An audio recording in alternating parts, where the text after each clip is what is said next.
Bueno, muchas gracias a la Comisión de Economía por la invitación. La verdad es que es un placer volver a estar aquí con vosotras y con vosotros. Yo quiero hablar del rescate.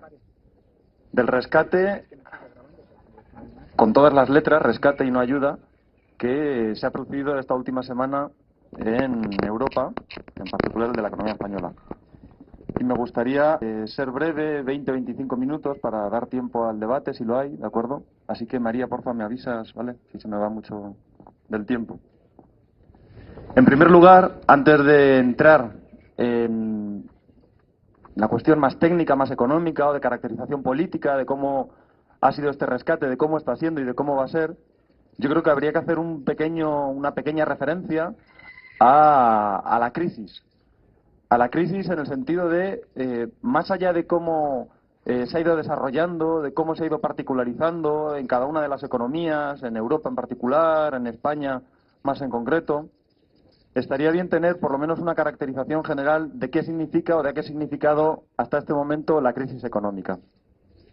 ¿Y qué ha significado? Bueno, pues la crisis, en definitiva, es el proceso en el cual, después de varias décadas, por lo menos desde los años 80, en las cuales las principales economías desarrolladas, pero no solo del planeta, y desde luego las economías europeas, han venido aplicando las reformas, contrarreformas habría que decir, dado que daban marcha atrás a las que se habían puesto en marcha en décadas anteriores, las contrarreformas neoliberales en las cuales se liberalizaba, se reglamentaba el conjunto de los mercados y en particular el sector financiero, en las cuales se procedía a una primera desreglamentación también de los mercados de trabajo, a una privatización de los sectores nacionales, en particular de los sectores bancarios, etcétera. Ha acontecido, hemos visto una explosión durante estas décadas de la dimensión financiera de la economía, una explosión de las burbujas bursátiles, una explosión de la capacidad de los distintos agentes privados para crear deuda, en definitiva. Eso es lo que está fundamentalmente en la base de la crisis a la que hemos llegado.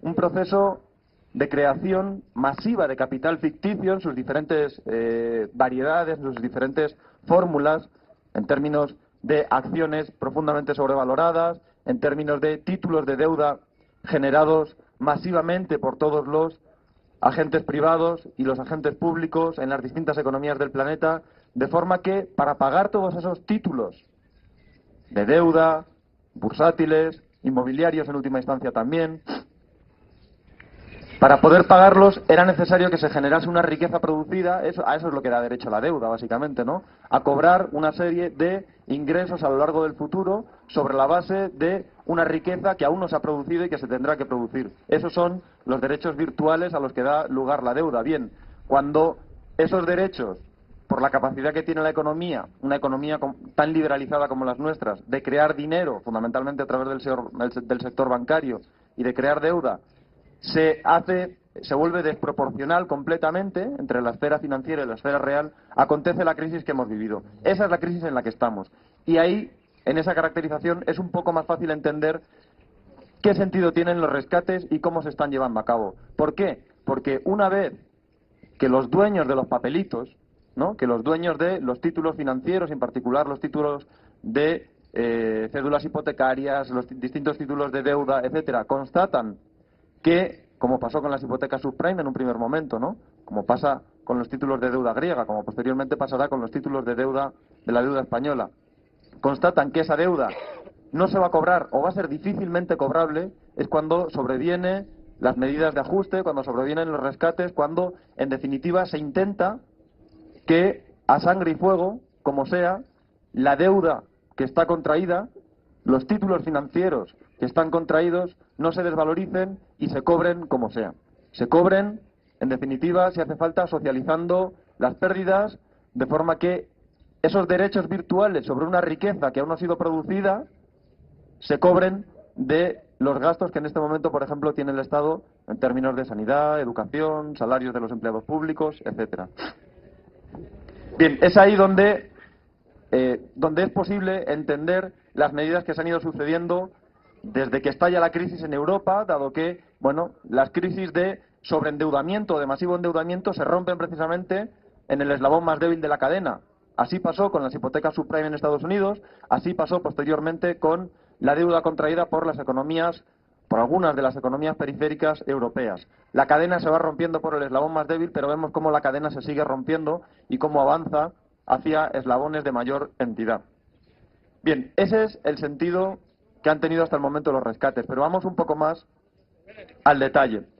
Vamos un poco más al detalle porque en los últimos días hemos visto cómo el gobierno, el presidente y los ministros intentaban de alguna forma hacer pasar por una ayuda, lo que con todas las letras era un rescate que no se ha producido exactamente igual que el resto de rescates, pero que era un rescate. ¿Por qué? Bueno, porque fundamentalmente estamos en un momento, me imagino que muchos de vosotros y vosotras habréis visto las últimas encuestas de Metroscopia, de Demoscopia, en los cuales se ve la enorme deslegitimación que tiene en este momento el gobierno y los diferentes ministros. Una deslegitimación profunda que no solo afecta al gobierno actual, sino que también afecta al principal partido de la oposición. En ese contexto, en un contexto de profunda deslegitimación de los dos grandes partidos que estructuran el sistema político español, parece difícilmente asumible un rescate y, por lo tanto, todo el sentido y toda la voluntad del gobierno para tratar de confundir, de engañar y de hacer pasar por una ayuda, algo que con todas las letras es un rescate. Pero es que además ha sido un rescate, pero es que la economía española venía de estar semi-rescatada ya en los meses anteriores. ¿Por qué digo que venía de estar semi-rescatada en los meses anteriores? Porque de facto el Estado español estaba, podemos decir, semi-intervenido. ¿Por qué? Desde 2010 para acá, el Banco Central Europeo, en 2011 también, con más intensidad, ha venido activando dos grandes líneas de intervención. Una primera línea de intervención tenía que ver con la apertura de una línea de liquidez masiva, es decir, de poner dinero a disposición de la banca. 2 billones de euros se han puesto a disposición de la banca en esta línea de liquidez a lo largo de estos últimos años. Esa masiva línea de liquidez, ¿no?, esa masiva capacidad de ayuda en términos de liquidez en el corto plazo a la banca, ha sido otorgada sin ningún tipo de condicionalidad. El Banco Central Europeo ha actuado como prestamista de última instancia, como los economistas llaman prestamista de última instancia, aquel prestamista que al final de todo puede garantizar la liquidez en el corto plazo de aquellas unidades económicas, entidades financieras en este caso, que tienen problemas. Bien, el Banco Central Europeo ha actuado como prestamista de última instancia, garantizando esa liquidez en el corto plazo de forma masiva, sin ningún tipo de condicionalidad al conjunto de la banca europea. Y, sin embargo, simultáneamente se abrió otro tipo de intervención, la intervención que se llamaba, las siglas en inglés, me imagino que son las que habréis visto, SMP, el Programa de Mercado de Valores, que consistía básicamente en la intervención, ha llegado a ser importante, del Banco Central Europeo comprando títulos de deuda de las economías que tenían más problemas. En particular, intervino masivamente en agosto del 2011 comprando títulos de deuda en los mercados secundarios, no en la emisión, de España y de Italia, precisamente para evitar los duros ataques que estaban sufriendo las deudas soberanas de España y de Italia. Pero a cambio el Banco Central Europeo, a los Estados no han sido suficientes, no han bastado. No han permitido resolver los profundos problemas que tenían las economías europeas, que en definitiva, fundamentalmente las periféricas, que en definitiva responden a esa disociación a la que antes hemos aludido, de enorme burbuja de deuda impagable, frente a la cual los acreedores, es decir, los propietarios de esos títulos de deuda, van a exigir el cobro como sea, a sangre y a fuego. ¿Cuál ha sido, a partir de ahí, la orientación que se ha desplegado?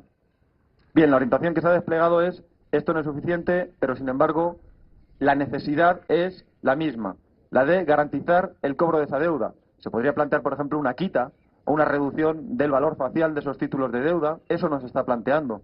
Esas quitas de la deuda, la reducción de la deuda, la creación de un banco malo. Hay algunos economistas que han planteado que es necesario crear un banco malo, eso sí, que lo paguen, ¿no?, que asuman el coste de ese banco malo los accionistas y los acreedores de las entidades financieras. Eso no se está planteando, y lo que se está planteando es la continuidad con los rescates. Y ahí es donde entra el rescate, el caso español, ¿no?, el rescate a la economía española, que inmediatamente ha sido presentado por el gobierno como una ayuda, como un préstamo, un crédito con un tipo de interés favorable que se le daba al Estado español, que se le daba en realidad a la banca, para resolver los problemas de la banca, decía el gobierno. Primera mentira.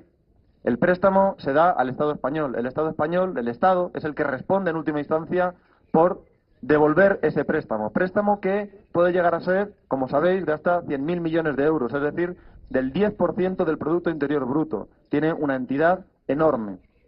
Una entidad enorme que pasa directamente al FROB. El FROB es la institución pública que asume ese préstamo y que se canaliza directamente a partir de ahí a la banca. Pero ¿quién responde por devolver ese préstamo? No responde la banca, responde el Estado, es decir, respondemos todos.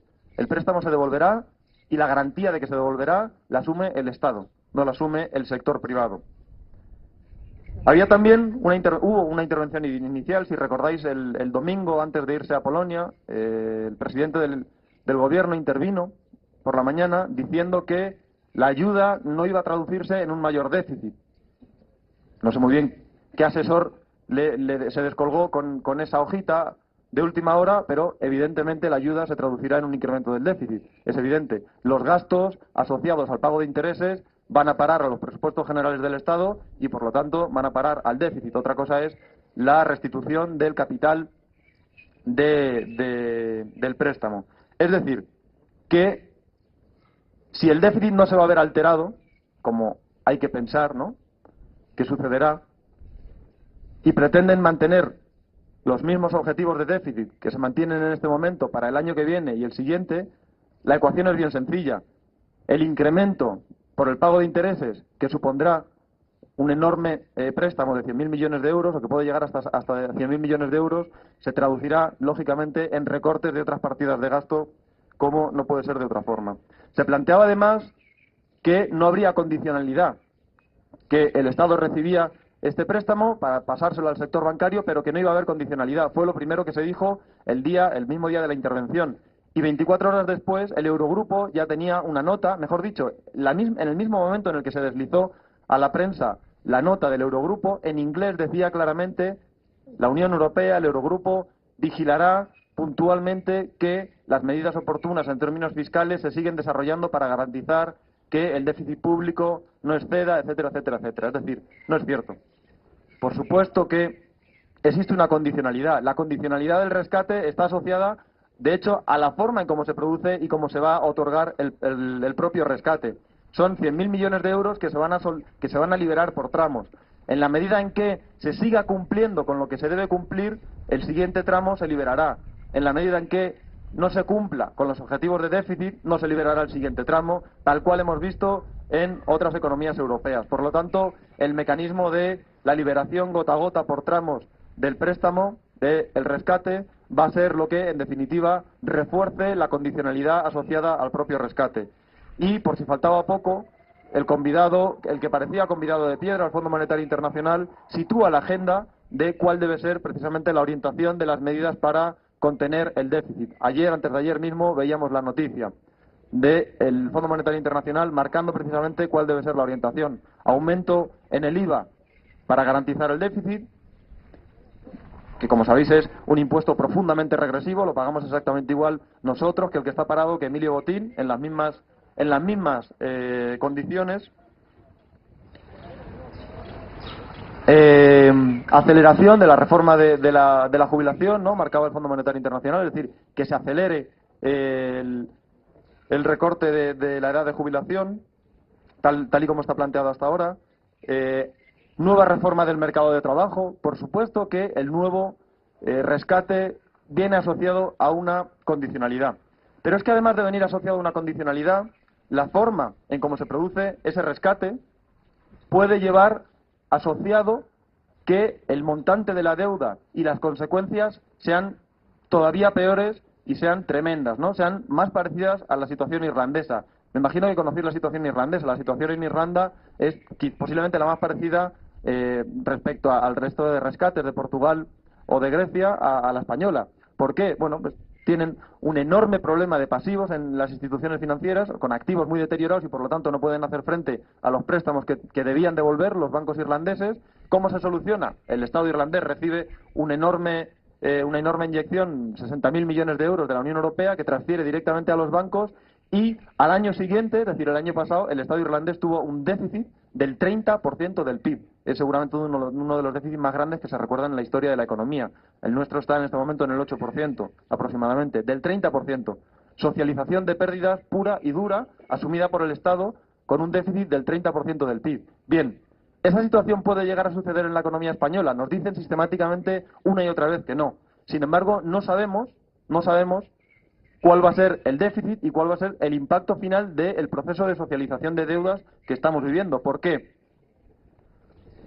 Pues porque el FROB, el dinero que recibe el FROB, se le va a facilitar a las instituciones financieras para sanearlas, supuestamente. Pero ¿cómo se facilita ese dinero? Ese dinero no se facilita con una quita de la deuda de por medio, no se facilita con otros mecanismos de saneamiento que podrían de alguna forma hacer recaer sobre los acreedores y sobre los prestamistas actuales el rescate. Se facilita en términos de capital. El FROB invertirá todo lo que vaya haciendo falta de esos 100.000 millones de euros, que mi sensación es que va a hacer falta bastante, si no todo, lo va a ir invirtiendo en forma de capital, en forma de capital en las instituciones financieras. Inyecciones que serán de diferentes formas. Pueden ser de tres tipos. Pueden ser como acciones ordinarias, pero lo más seguro es que sean inicialmente como fueron en Bankia, como en las participaciones preferentes convertibles o como los conocidos cocos, ¿no? Los valores convertibles contingentes. ¿Y por qué es importante que sea de una forma o de otra? Bueno, porque estos dos tipos de participaciones, las convertibles y los cocos, son inyecciones que se producen en el capital de las instituciones financieras, pero a cambio es un préstamo que reciben las instituciones financieras, pero a cambio no existe el control. Por este tipo de inyecciones el Estado, el FROB en este caso, que es el que da el dinero, no toma necesariamente el control. No son como las acciones ordinarias. ¿De acuerdo? Bien, voy a ver si me sé explicar más o menos fácilmente. Esas inyecciones en el capital van a constituir un colchón. ¿Un colchón por qué? Porque las entidades financieras tienen evidentemente enormes problemas, no de liquidez, sino de solvencia. Enormes problemas en la medida en que hay activos tóxicos que están produciendo pérdidas y que seguirán produciendo pérdidas. Para que os hagáis una idea, el rescate ha sido de 100.000 millones de euros. Pero es que en el 2011 el Banco de España, en el informe que sacó sobre el estado de los activos tóxicos de la banca, cifraba los activos tóxicos en 176.000 millones de euros. No quiere decir que el rescate sea insuficiente, pero hay ciertas dudas, ¿no? Como podemos ver en cómo ha reaccionado el mercado después del lunes. Bien, decíamos, este dinero que se inyecta a la banca por parte del FROB se inyecta como capital y el capital constituye un colchón, constituye el primer colchón. ¿Por qué? Porque las pérdidas que van a ir teniendo las entidades financieras, esas pérdidas van a ir precisamente contra provisiones, me explico, van a ir precisamente contra el propio capital de las entidades. ¿Y ese capital quién es? ¿Ese capital quién lo forma? ¿Ese capital ahora de dónde viene? Bueno, pues somos todos. Ese capital es el dinero que nos ha prestado Europa, que estamos metiendo en las entidades, cuyas pérdidas van a hacer que se vaya provisionando contra ese capital. Por lo tanto, ¿eso qué quiere decir? Bueno, pues que ese dinero que es facilitado a las entidades financieras en forma de preferentes o de cocos, de convertibles, va a hacer que finalmente no sea posible devolverlo, tal cual ha pasado con Bankia, De forma que ese dinero que debería devolverse al FROB para que el FROB lo devuelva a Europa, ¿no? Ese dinero difícilmente se podrá devolver si las pérdidas de las entidades financieras son grandes. Y todo apunta a que, por lo menos, buena parte del sector financiero está teniendo y tendrá pérdidas importantes. Eso quiere decir que la socialización de las pérdidas cierra el círculo por ahí, de forma que esa deuda será íntegramente asumida por el Estado, la devolución de esos préstamos no serán asumidos por las entidades financieras, sino que será asumido por el Estado, y la forma de pagarlo podemos intuir perfectamente cuál será. Recortes en todos los gastos corrientes del Estado, fundamentalmente el gasto social, que es de donde se puede recortar: sanidad, educación, pensiones, salarios, empleo público, etcétera. ¿Y qué es lo que sucede cuando los bancos no pueden pagar esas dos primeras formas en las cuales el FROB le está inyectando el rescate, las contingentes, las cocos y las preferentes, las participaciones preferentes? Bueno, pues que esas participaciones, tal cual ha sucedido con Bankia, se convierten inmediatamente en acciones ordinarias. Es decir, bueno, el Estado pasará a quedarse con esas entidades y será accionista, pero desde luego habrá asumido las pérdidas y, en tanto en cuanto haya asumido las pérdidas, tendrá que devolver la deuda el propio sector público, es decir, el FROB y el Estado a Europa. Por eso, los mercados financieros han reaccionado como han reaccionado esta primera semana, porque la cosa apunta a que desde luego esto no va a ser, la cosa apunta, vamos, el propio vocero de los mercados financieros, como es The Economist, ya lo ha dicho esta misma semana, que todo parece que el préstamo que recibe España de la Unión Europea no va a ser suficiente, que desde luego no va a ser la solución, sino que es un parche que garantiza que este año puedan seguir solucionándose los pagos de las entidades financieras a corto plazo, pero que será el Estado quien finalmente tenga que asumir eso y, por lo tanto, existe la retirada inmediata de los inversores financieros de la deuda pública, o mejor dicho, la especulación contra la deuda pública española continúa, y por eso vemos que la prima de riesgo sigue aumentando, porque existen enormes incertidumbres sobre que este rescate vaya a solucionar algo. Este rescate, por supuesto que va a solucionar algo. ¿El qué? Que quien tenía que cobrar la deuda y tenía incertidumbre sobre si iba a cobrar la deuda o no, que fundamentalmente son los acreedores de la banca centroeuropea, la cobren. A ellos sí que les soluciona algo, porque el dinero finalmente lo cobrarán. ¿A quién no le soluciona nada? Pues, primero, el montante total de la deuda no se va a reducir, va a aumentar. Es que a Grecia no se le ha reducido el montante total de la deuda con los rescates. Lo que pasa es que se ha cambiado de manos los papelitos. El papelito que tienes tú y que seguramente no vas a cobrar, te lo voy a dar a ti, y entonces ahora tú vas a ser quien asuma el papelito, tú ya lo has cobrado. La banca alemana, por ejemplo, está cada vez menos expuesta a los títulos griegos, se los ha ido quitando de las manos. ¿Quién se los ha ido quedando? Pues la banca griega y el Banco Central Europeo, fundamentalmente. A eso es a lo que estamos asistiendo en este momento con la economía española. A una transferencia de papelitos que no valen, o que cada vez valen menos, de unas manos a otras, de forma que los que estaban en manos privadas pasen a manos públicas, de forma que las manos públicas, es decir, el Estado, sean quienes respondan finalmente por esos papelitos desvalorizados, de forma que la forma en cómo se garantice el cobro a los acreedores de la banca europea sea precisamente contra las conquistas históricas y democráticas de la sociedad española en términos de sanidad, educación, pensiones, los escasos gastos que había asignados a dependencia, etcétera. Bien. ¿Y esto cómo se va a computar? Porque claro, alguien dirá, bueno, esto es un asunto contable, tampoco es tan relevante cómo se compute esto. No, es bastante relevante, porque esta inyección que se le hace a la banca, si finalmente las pérdidas hacen que los cocos, los contingentes y las preferentes no puedan ser pagadas por la banca, y por lo tanto la banca se quede con acciones ordinarias el Estado se quede con acciones ordinarias de la banca, pase a ser propietario y responda a la deuda. Bien, es importante cómo se contabiliza esto. ¿Por qué? Porque Europa dirá, bueno, cuando el Estado interviene en las entidades financieras, si se asemeja a una inversión, eso no va al déficit. Pero si se asemeja a un gasto, eso sí va al déficit. Y es central, porque en función de si va al déficit o no va al déficit, a nosotros nos crujirán mucho o nos crujirán mucho más, ¿no?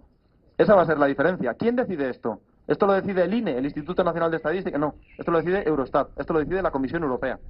La Comisión Europea será quien decida si el tipo de intervención que se está dando lugar en España y si cómo evoluciona esa intervención en términos de la transformación del capital de la banca y si ese capital tiene que ser asumido por el Estado o no, va a parar el déficit o no, eso lo decidirá Eurostat. Eso lo decidirá la Comisión Europea. Y hasta ahora, ¿cuál ha sido la experiencia histórica del FROB? A corto plazo, la experiencia histórica del FROB ya la conocemos.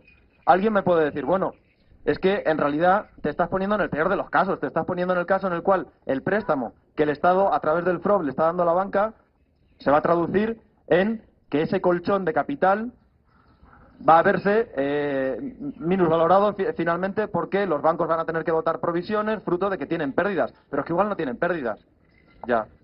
Entonces igual no habríamos recibido este rescate, ¿no? Todo apunta a que van a tener pérdidas. De hecho, la experiencia histórica, decía, del FROB es que Bankia transformó las preferentes y las contingentes en acciones ordinarias y finalmente hemos sido todos los que hemos asumido con nuestros impuestos el rescate a Bankia. Vale, siento un poco el carácter técnico del asunto, pero es importante para entender cómo eso que nos cuentan continuamente de que es una ayuda, de que en realidad es un préstamo, no está la ayuda, no está el préstamo, porque todo hace previsible, lo más previsible es que esa ayuda, esa supuesto préstamo, se termine transformando en un inmenso rescate a costa de la mayoría social en España, pagada con los salarios indirectos en términos de gasto público que recibe esa mayoría social y a costa de sus condiciones de vida. Por supuesto que habrá, por lo tanto, condicionalidad. Habrá condicionalidad en este rescate, no solo la condicionalidad que se dice que de facto va a haber para el sector privado. Ojo, es que para el sector privado es que esos bancos están nacionalizados, buena parte de ellos. Habrá condicionalidad para la banca, ya, pero es que esa banca es pública en este momento, buena parte de ella, Bankia, sin ir más lejos. Es decir, que la Comisión Europea dirá cómo se tiene que hacer la reforma de bancos que en este momento son públicos. Bueno, ¿y en qué va a consistir esa condicionalidad? Va a consistir, por ejemplo, en garantizar que, seguramente consista en eso, claro, en garantizar que una vez saneados los balances se privatice. ¿Y se privatice a quién?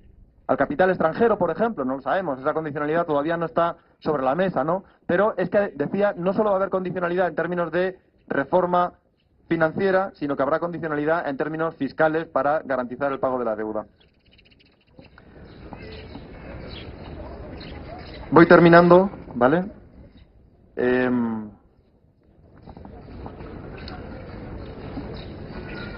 Yo creo que más o menos queda más o menos claro que aunque el rescate de la economía española, el rescate del sector financiero español no ha sido exactamente igual que fue el rescate a la economía griega, el rescate irlandés o el rescate portugués, no se puede vender al conjunto de la ciudadanía como un rescate que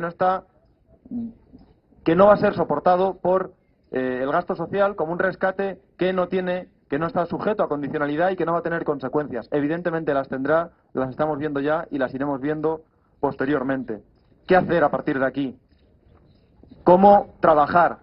¿Qué tipo de cosas se pueden hacer? Bueno, yo me remito al trabajo que ha ido haciendo la Comisión de Economía en su página web y en los documentos que ha ido sacando. Yo creo que hay multitud de propuestas interesantes y un ejemplo, dado que hoy es 17 de junio y tenemos las elecciones en Grecia, un buen ejemplo yo creo que es la coalición Syriza. ¿Por qué?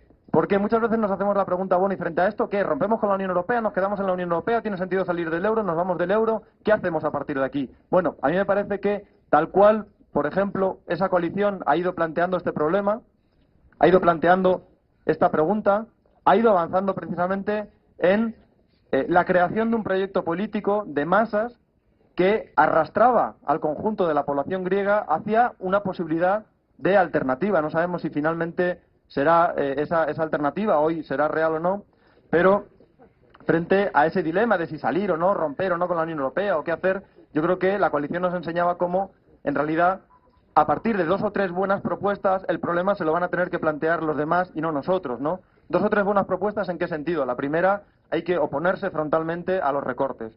Hay que construir movimientos lo más amplios, lo más plurales, lo más participativos posibles allá donde estemos, que enfrenten masivamente los recortes, porque los recortes nos hunden en no solo una dinámica de injusticia social, de socialización de pérdidas en los cuales los beneficios aprovecharon de ellos unos pocos en décadas anteriores y en años anteriores y las pérdidas las asumimos ahora entre todos. No solo eso, sino que además, precisamente, la dinámica de depresión, de deflación, la dinámica de ausencia de expectativas y de crecimiento que permita de alguna forma reactivar la economía, se ve reforzada por los propios recortes. En segundo lugar, y voy terminando, en segundo lugar, nos va a tocar a partir de ahora levantar una nueva consigna, oponernos al memorándum del rescate de la economía española.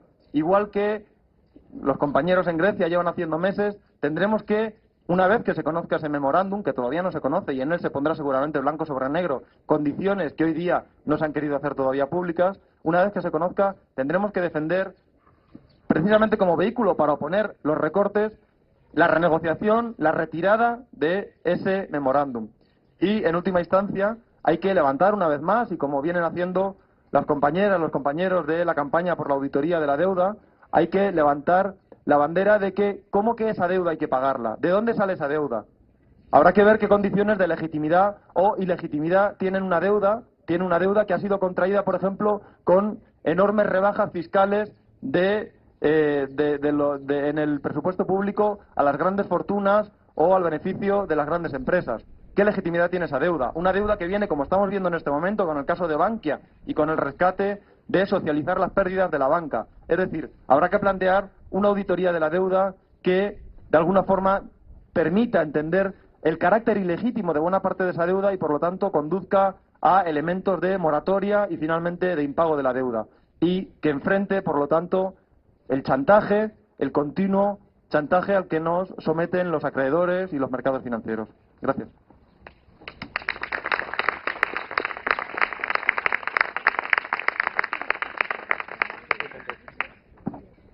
Antes de dar paso a la siguiente compañera que va a participar, os digo las noticias. Syriza lleva un 28%, Nueva Democracia un 27,5%, es el primer sondeo. Hay una esperanza que, como nos contó Yorgos el domingo pasado, tienen una ley por la que el que más votos saca se lleva 50 escaños de premio, así que en ese sentido hay bastante esperanza. Pero también he leído alguna noticia de que ya en algún colegio han entrado encapuchados y han quemado las urnas. O sea, que puede ir en el sentido de deslegitimar las elecciones. Bueno, según vaya avanzando y tenga más noticias, yo las voy pasando. Pero bueno, ganando va.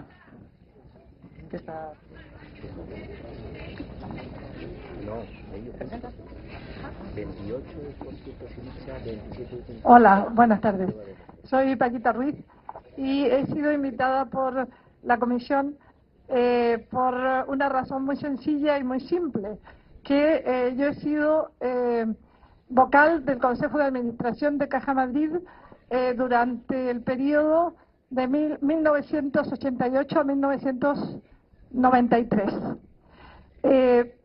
También pertenezco a la plataforma por la nacionalización de las cajas y por ese lado fue por lo cual me contactaron conmigo para que viniera. Voy a dar dos pinceladas respecto a lo de la nacionalización de las cajas y el por qué estamos en ello, en esta plataforma. Hay mucha gente que se asusta cuando se dice algo de nacionalizar la banca o nacionalizar las cajas. Se asusta porque no sabe lo que es. Y sobre todo no sabe que aquí hemos tenido banca pública durante muchos años.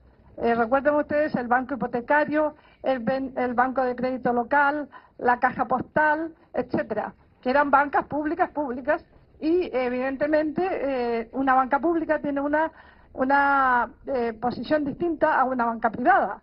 La banca privada pretende ganar, como cualquier empresa privada, ganar el máximo posible en el mínimo de tiempo.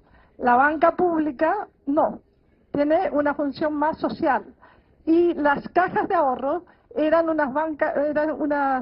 unas entidades financieras semipúblicas. Y en ese sentido tenían una representación de tipo social, ¿no? Los órganos de gobierno, tanto la Asamblea como el Consejo de Administración y la Comisión Ejecutiva, eran formadas por un conjunto de gente que era representativa de alguna manera de la cosa pública. No quiero recalcar que el caso de las cajas de ahorro, que nosotros estimamos que deben ser lo que debe ser la base de una banca pública, es el 50% de los activos financieros del país, ¿no? No es modo de pago, como pueden ver, porque es nada menos que la mitad, ¿no?, de la capacidad crediticia del país. A pesar que ahora, con todo lo que está pasando, ya no se sabe qué es lo que es, pero en fin. En todo caso, la plataforma por la nacionalización de las cajas piensa que si realmente consiguiéramos una banca pública, sería la forma más directa para que empezara a fluir el crédito, porque en este momento la falta de fluidez del crédito hacia las pequeñas empresas y las medianas empresas y hacia las familias es lo que está asfixiando la economía. En realidad, mientras menos crédito reciban las empresas que pueden contratar, más desempleo hay y menos creación de empleo, como es lógico. Y pensamos que el mantenimiento primero y la creación de empleo después tiene que surgir de una posibilidad del crédito de estas entidades, de estas empresas más pequeñas, también de las grandes. Nadie dice que no se le dé crédito a las grandes, pero las pequeñas y las medianas son las que tienen mucho más cantidad de personas empleadas que las grandes empresas.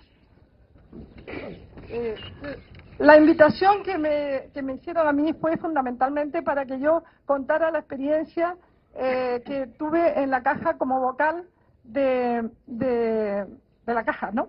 Que junto con otra gente llegamos al Consejo de Administración, que es el órgano, digamos, que marca la política de una empresa, en este caso de Caja Madrid, y quiero hacer notar que yo soy una persona, no tengo nada de base de economía, yo soy de letras.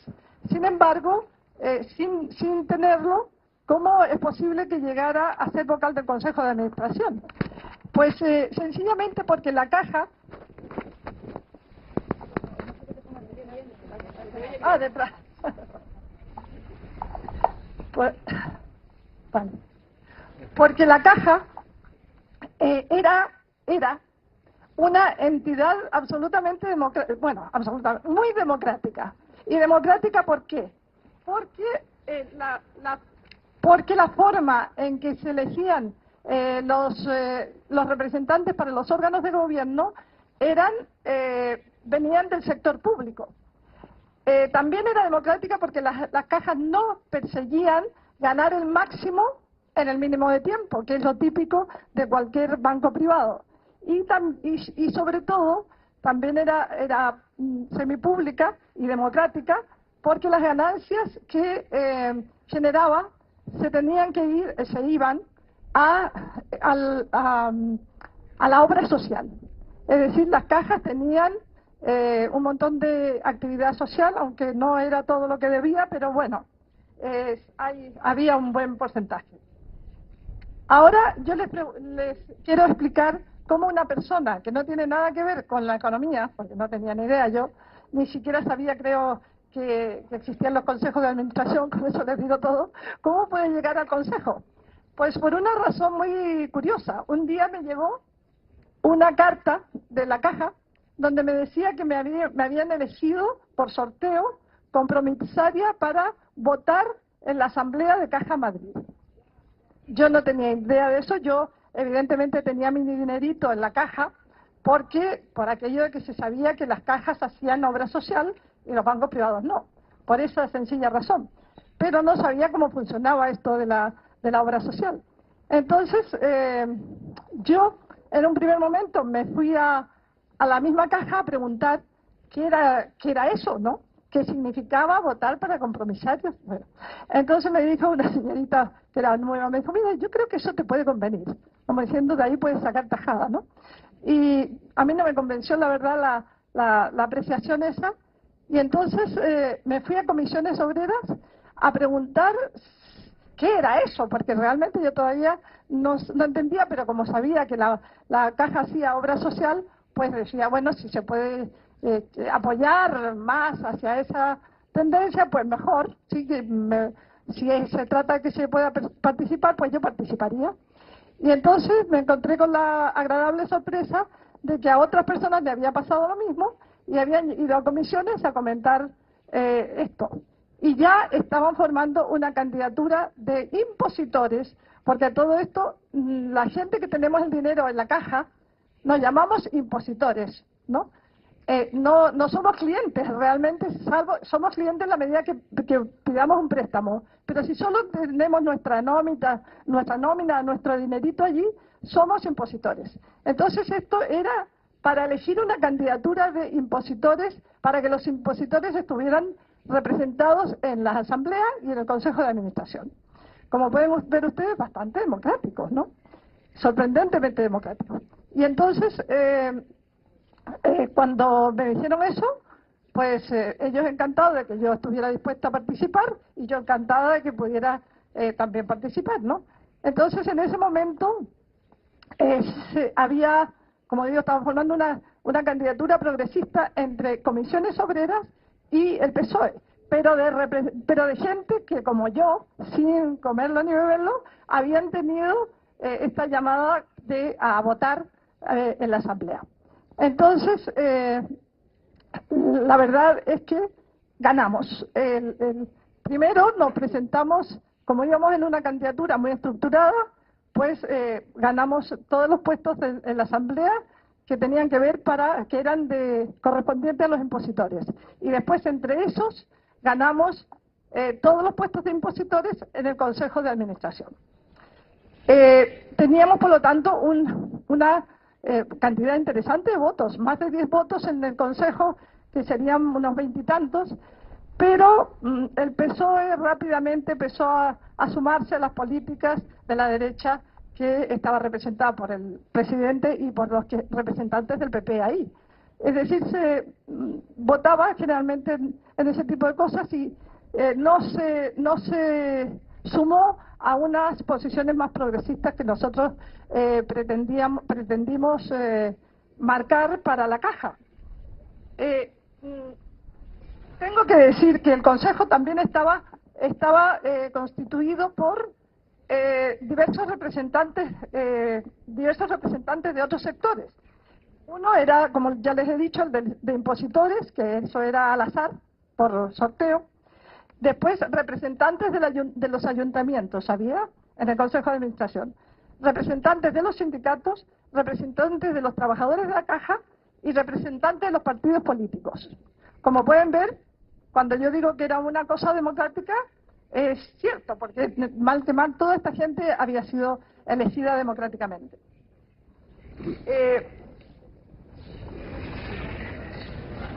Nosotros, a pesar de que el PSOE no estaba por la labor de apoyar unas acciones más progresistas en la Caja, pues hicimos varias propuestas con poco resultado en realidad, pero quiero mencionarles algunas de las propuestas que hicimos que revelan por lo menos la intención que tuvimos de que la Caja fuera hacia un lado más social, ¿no? Primero, una de las propuestas, a mi modo de ver, más importantes, que no nos hicieron caso, fue la de que a las personas que tuvieran las nóminas domiciliadas, fueran jubilados o trabajadores en activo, se les descontara un porcentaje GX en cualquier crédito que pidieran, fuera un crédito hipotecario o un crédito personal o de cualquier otro tipo. Supongamos que en un crédito hipotecario, en esa época eran casi todos fijos, que estaban por ahí por el 17% o el 15%. Si a un crédito de un 15% le quitas un 1% porque tienes la nómina domiciliada, pues puede ser una cosa interesante, o un 2%, eso dependía. Más aún cuando las nóminas de pensionistas y trabajadores constituyen una base importantísima del apoyo económico de las cajas, ¿no? Y de los bancos. Fíjense ustedes cómo ahora se pelean los bancos por llevarte la nómina o la pensión. Pero eso no fue aceptado por el Consejo y no pudimos pasar adelante. Otra cosa que planteamos también fue, a nivel más de andar por casa, el que los recibos que se devolvían, impagados, cuando la gente tenía un descubierto de cuenta, pues inmediatamente la Caja devolvía el recibo, por ejemplo la luz, ¿no? Devolvía el recibo la luz, lo que suponía que a la persona le cortaban la luz, tenía que pagar que se la repusieran, lo cual era un buen pedacito de dinero que pillaban, y encima pagar la comisión de descubierto, que tampoco era moco de pavo. También pedimos que se cobraran menos comisiones por descubiertos. Pedimos que se abriera la caja al sector empresarial, a sectores empresariales de futuro, como por ejemplo la electrónica. Les estoy hablando de 1988. En 1988 el Internet no estaba implantado en las cajas ni en ninguna empresa, prácticamente todavía estaba implantado. Y un compañero mío que era de este sector veía la importancia que tenía realmente apoyar esta parte industrial con visión de futuro, ¿no? Y miren si no tenía visión de futuro. También propusimos que se suspendiera, que no se hiciera un crecimiento incontrolado que se estaban haciendo de sucursales bancarias. La sucursal, ellos se vieron que había tanto dinero y había que expandirse muchísimo, porque las cajas, aquí tengo que hacer un paréntesis, las cajas estaban normalmente vinculadas a la comunidad autónoma en la cual estaban. Es decir, se suponía que deberían de haber favorecido el desarrollo económico de las comunidades correspondientes, la de Valencia en Valencia, la de Madrid en Madrid y así sucesivamente. Pues, pero como ya dijo el compañero, en los años 80 se empezó una política de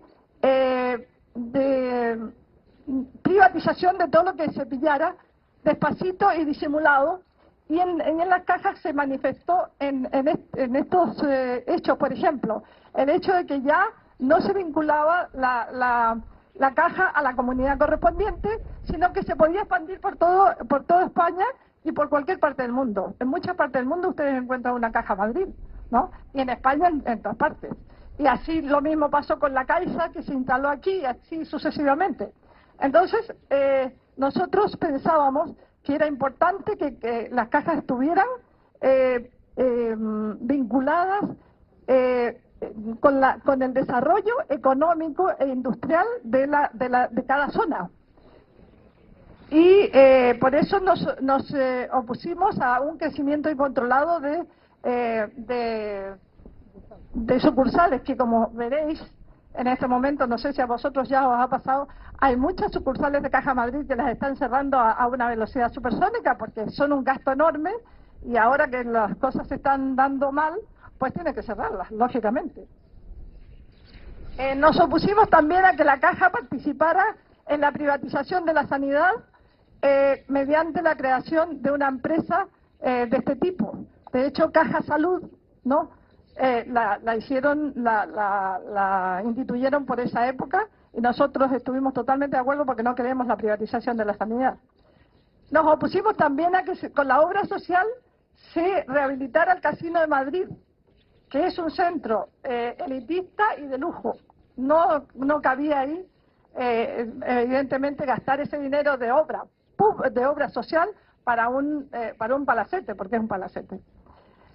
También apoyamos todas las acciones que pudieran ir dirigidas a mejorar en todo nivel deportivo y popular y cultural en todos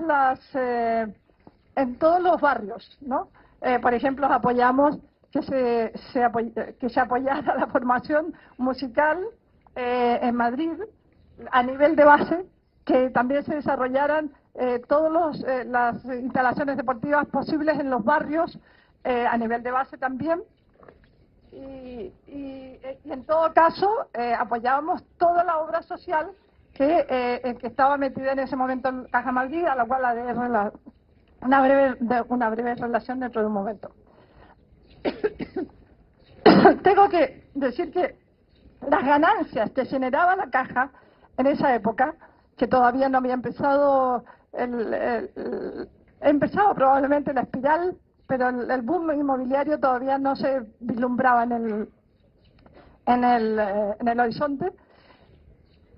En la obra social suponía que la Caja tenía que guardar, en la obra social, un 25% de las ganancias.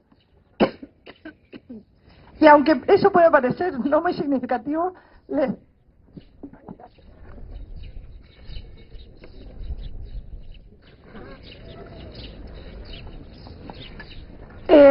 en ese momento, en ese periodo en que nosotros estuvimos, la obra social de la Caja tenía 3.000 millones de pesetas, que ahora puede sonar muy poquito, pero era una cifra sideral en esa época. Tanto así que equivalía, era más que todo, con lo que contaba el Ministerio de Asuntos Sociales para todo un año, ¿no? La obra social de Caja Madrid era más que el presupuesto de un ministerio para todo el país. ¿En qué se centraba, en qué se transformaba el dinero de la obra de las cajas en la obra social? Por ejemplo, todos conoceremos alguna biblioteca de Caja Madrid. Había bibliotecas tanto en barrios como en pueblos, salas de exposiciones, centro de formación profesional para discapacitados de distintos tipos, centros sociales para jubilados, escuelas infantiles, instalaciones deportivas también de base, ¿no? Becas para la investigación y también ayudas económicas para peticiones puntuales que llegaban, por ejemplo, de los ayuntamientos para hacer obras sociales ellos. Y aquí también hay una pequeña anécdota de cómo la mayoría del Consejo era gente vinculada al PP y el PP tengan dinero, no tienden a la gente de dinero. Nos pidió un día, nos llegó una petición de 50 millones de ayuda, 50 millones de pesetas para una fundación que tenía la esposa de Botín. La esposa de Botín que tiene, hace una especie, no una especie, sino que un concurso de piano, ¿no? Que está muy bien. Pero pidió 50 millones de pesetas a la Caja, y la Caja, el Consejo votó que sí. A la esposa de Botín. Bueno, ahí también había, además les daba un club Sayas, que también creo que era muy elitista y no sé qué cosa. O sea que no solamente eran ahí con esa mentalidad de ellos, claro, vamos dándole dinero, como no era de ellos, a la esposa de Botín. Bueno, naturalmente, muchas de estas obras sociales ya se están cerrando, están desapareciendo. Por ejemplo, algunas escuelas infantiles, algunos centros sociales para jubilados y salas de exposiciones. De hecho, por ejemplo, la sala de exposición que hacía conjuntamente con el Thyssen, exposiciones ya no aparece en la lista. Y entonces, ya para ir terminando, ¿por qué nosotros no queremos la privatización de las cajas? Porque y queremos que con ella se haga una banca pública. Porque, ¿por qué digo que no queremos la privatización? Porque el presidente ha dicho con toda claridad que las cajas van a estar nacionalizadas, de hecho están nacionalizadas, pero están nacionalizadas temporalmente, para cuando estén bien, vendérselas a los bancos, ¿no? Tal como se le ha vendido al BBVA la banca, la caja que no recuerdo cuál era, que se le ha vendido por €1, ¿no? Barata. Entonces, la caja... Nos interesa que haya una banca pública porque evidentemente la banca pública permitiría utilizar la capacidad crediticia para políticas de desarrollo productivo. En estos momentos críticos es fundamental que fluya el crédito fundamentalmente en la pequeña y mediana empresa. Y si no ocurre eso, realmente se va a llegar a una asfixia que no va a favorecer para nada la recuperación económica, que es lo que nos hace falta. Pues eso es todo.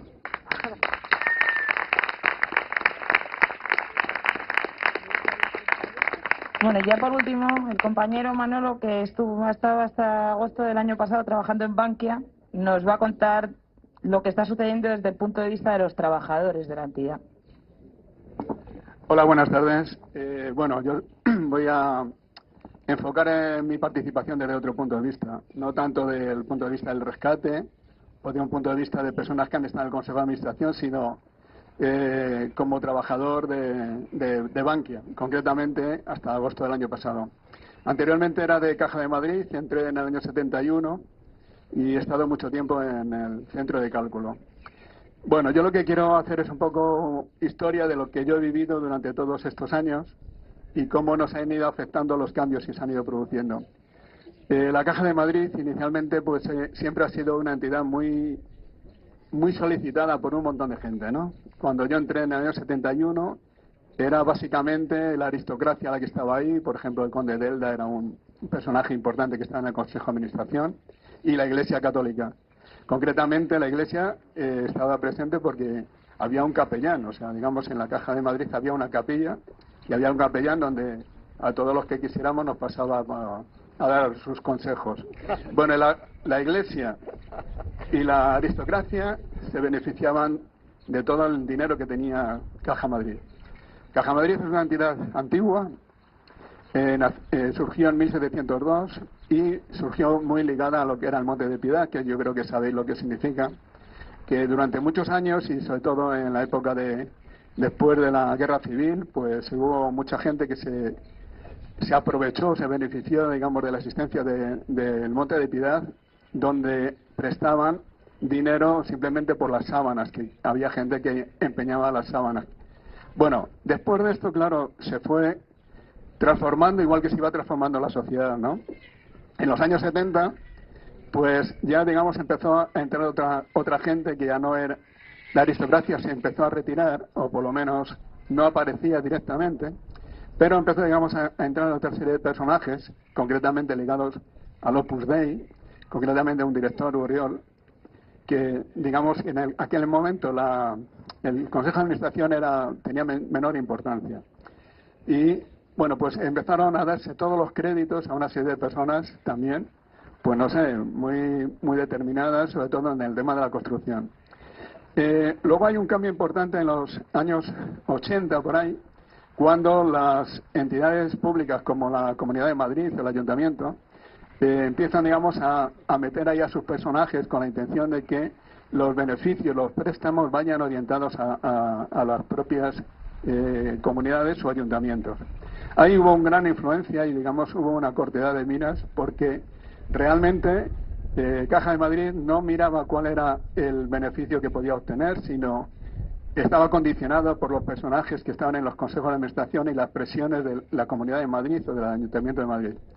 Bueno, esto todo lo hemos sufrido nosotros los trabajadores porque al haber un cambio en el Consejo de Administración, por ejemplo, un personaje que era Jaime III, que era presidente del Consejo de Administración, propuesto por el PSOE, pues entonces este personaje trajo consigo una serie de, no sé, ejecutivos mercenarios, que yo llamo, que ocupan una serie de puestos de alto nivel, pero cuando viene el siguiente, con Miguel Blesa, que fue, digamos, la continuación por ser amigo personal de Aznar, le pusieron, digamos, como presidente, todos los ejecutivos de alto nivel son cambiados y todas las directrices, todas las orientaciones que teníamos como trabajadores se nos cambian de la noche a la mañana con otra serie de personajes, con otras intenciones.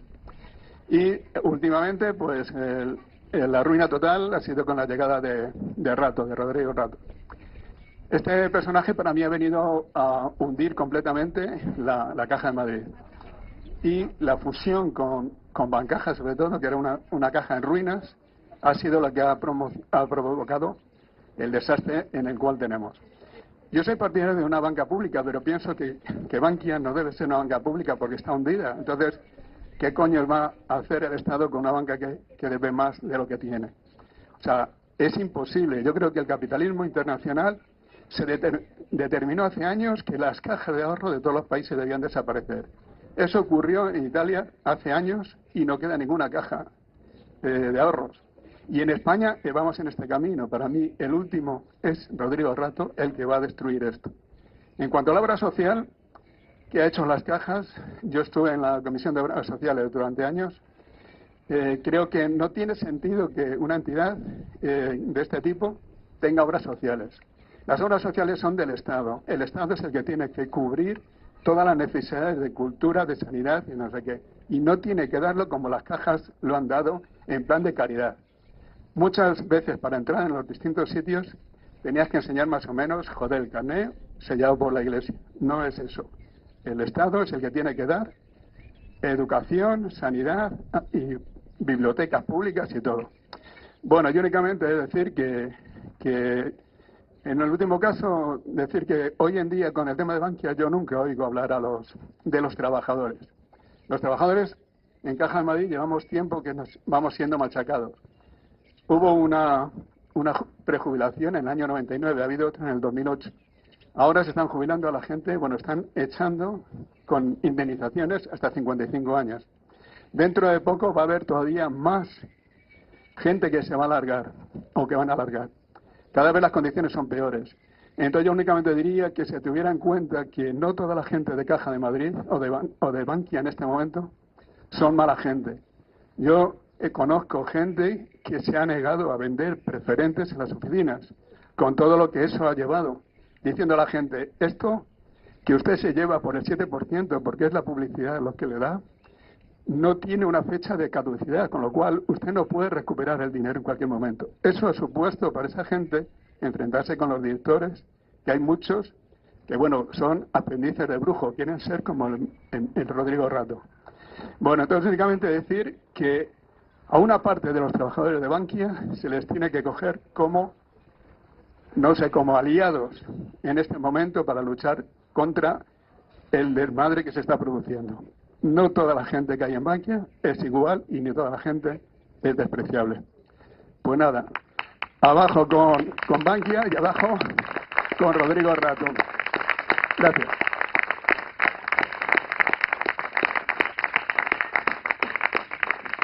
Bueno, empezamos los turnos de preguntas y opiniones. ¿Vale? Si os parece, vais levantando la mano. Tengo uno ya, así que empiece ella y luego seguimos.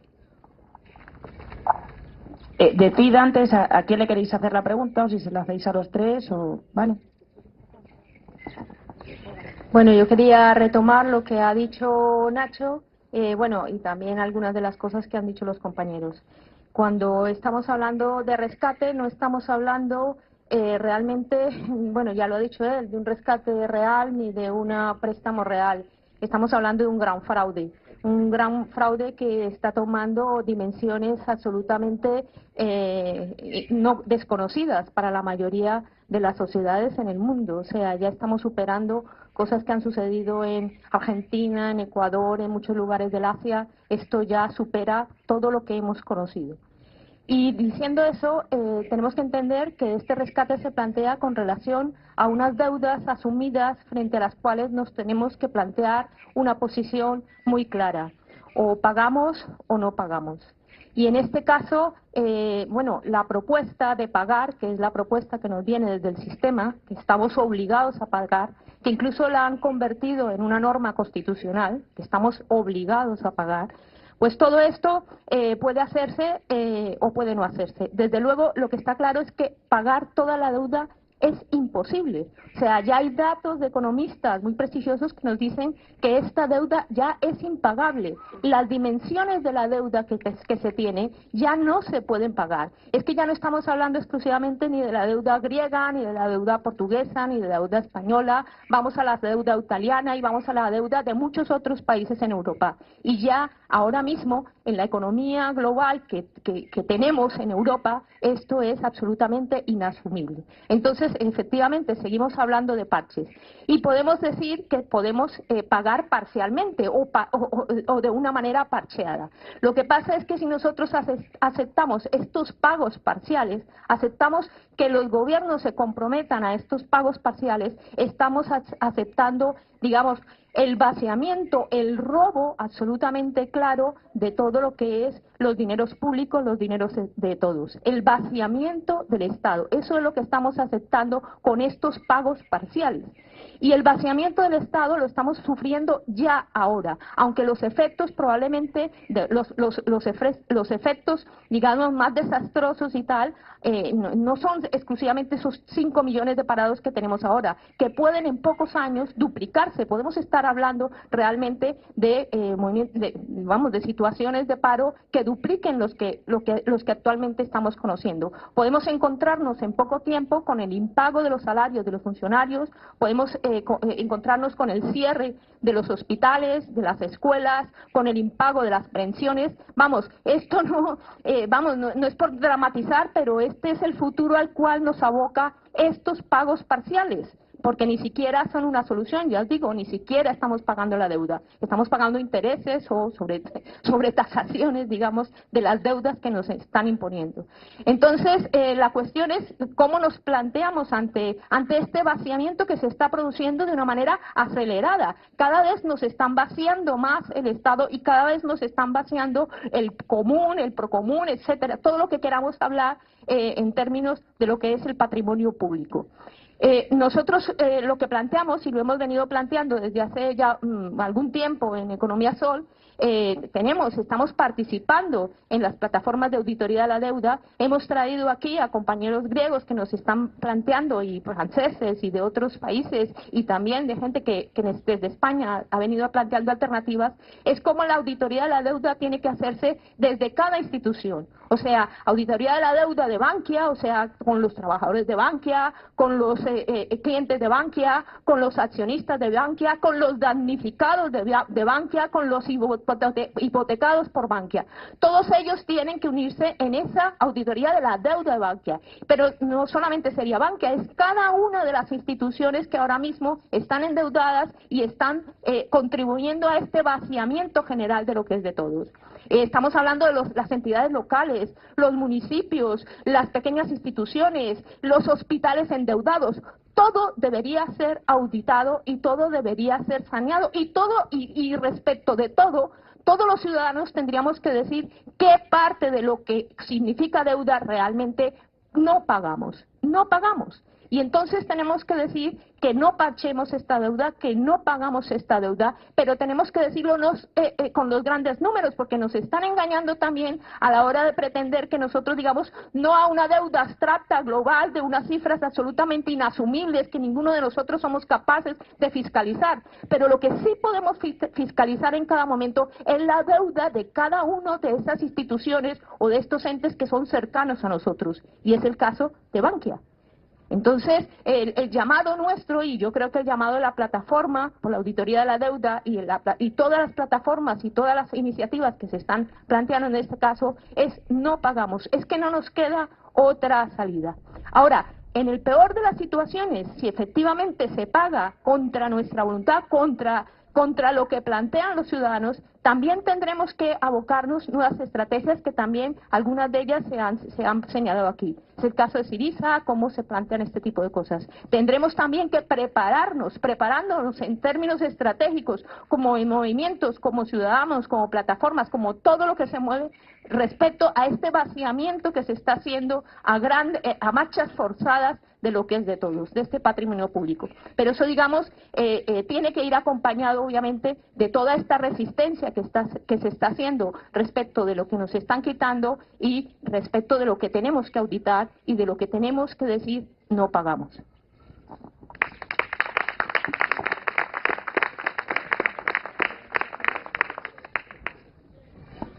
Bueno, yo quería hacer una pregunta a Paquita y a Manolo. Antes de hacer dos afirmaciones, que el 50% más o menos del negocio bancario está en manos de las cajas, es decir, que eso es un pastel muy grande y que quieren los bancos. Y lo segundo, que se han levantado el secreto de unos papeles americanos hace 6 o 7 meses, y esto viene referente a lo que tú has dicho antes de que ya había un plan de que desaparecieran las cajas desde hace mucho. Bueno, pues la famosa transición española, América la había pergeñado en el año 45 Es decir, desde el año 45 estaba la transición española yendo poquito a poco para cuando se pudiera hacer. Es decir, que las cosas no pasan ahora, ahora es cuando ya afloran, pero vienen de mucho antes. Bueno, pero yo la pregunta que os intentaba hacer a los dos es que se habla mucho de que las cajas tienen que ser dirigidas por profesionales. Es decir, que tienen que quitarse los políticos y tienen que ser profesionales. ¿Qué opináis de esto vosotros?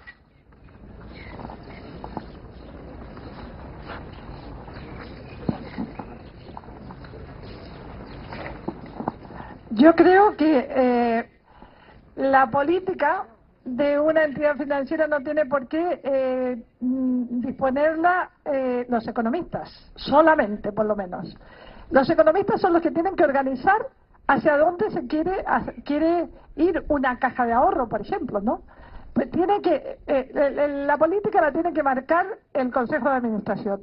Es decir, vamos a hacer esto, vamos a hacer lo otro, queremos hacer esto, vamos a priorizar, por ejemplo, los préstamos a la pequeña y mediana empresa, vamos a hacer esta orientación de la obra social, etcétera, ¿no?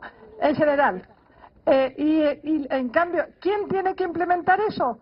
Los empleados, que para eso están desde el director para abajo, los dirigentes, que tienen que ser gente formada en economía, evidentemente, son los que tienen que implementar la política que haya señalado el Consejo de Administración. Y el Consejo de Administración puede ser perfectamente un Consejo de Administración como el que yo he dicho, en que estaban políticos, sindicatos, los propios impositores, algún representante de los trabajadores, representantes del ayuntamiento. No tiene por qué, creo yo, ser dirigida por economistas. De hecho, los bancos están dirigidos por los dueños, y los dueños deciden la política del Consejo de Administración de los 4 dueños mayores, o 5 o 20, y ellos dan la orden a los ejecutivos para que se cumpla. También es política. Lo que hacen los consejos de administración de los bancos privados es una política para el bolsillo, claro. Bueno, yo no sé contestar bien porque no sé cómo se tiene que plantear un consejo de administración. Si partimos de la idea de que las cajas, o debería ser un banco público, pues debería ser el Estado el que dirigiera la orientación. Lo que está claro es que los puestos, digamos, importantes de técnicos sí tienen que estar dirigidos por profesionales. Y aquí lo que yo he visto que hemos sufrido, que cuando cambiaba el presidente del Consejo cambiaba un montón de gente, con lo cual todas las políticas anteriores se cambiaban. Por ejemplo, a mí me ha afectado mucho porque nuestro trabajo era poner todo el sistema informático en oficinas, cambiándolo con distintos sistemas operativos y cambiando la interfaz de usuario con los empleados que estaban en las oficinas. Y cuando había un cambio de consejo se cambiaban los criterios. O sea, eso no puede ser. Eso tiene que ser, digamos, igual que los criterios de cómo funcionan las oficinas tienen que ser profesionales. Las directrices políticas, en el caso de que fuera una banca pública, pues del gobierno.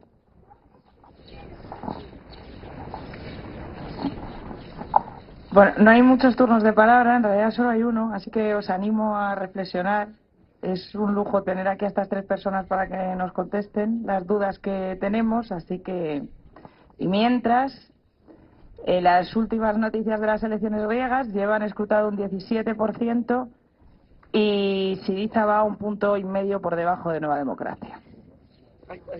Bueno, sí, te hace ilusión. No, perdona. Pero bueno, solo el 17%. Yo os mantengo informados.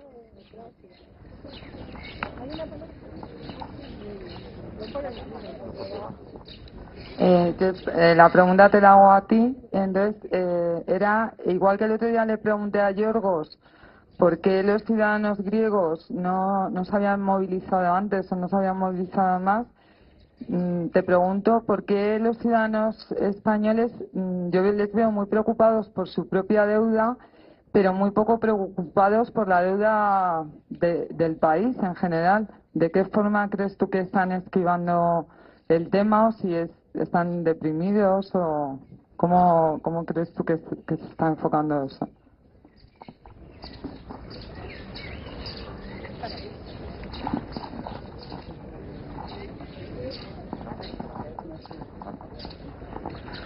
Bueno, yo la verdad es que no sé si sabría responderte muy bien a esa pregunta. Una cosa es saber de economía y otra de movilización social, ¿no? Yo la sensación que tengo es que en el conjunto del Estado, con diferencias de unas zonas a otras, hay una profunda indignación y un profundo cabreo generalizado y masivo. Otra cosa es cómo eso se ve y se refleja a nivel social, ¿no? Antes hablábamos de las encuestas, de las últimas encuestas de Demoscopia. A mí me parecen tremendas, ¿no? Tremendas porque yo, vamos, no recuerdo que nunca una encuesta saliese con todos los ministros suspendidos a 4 meses de las elecciones. Nunca.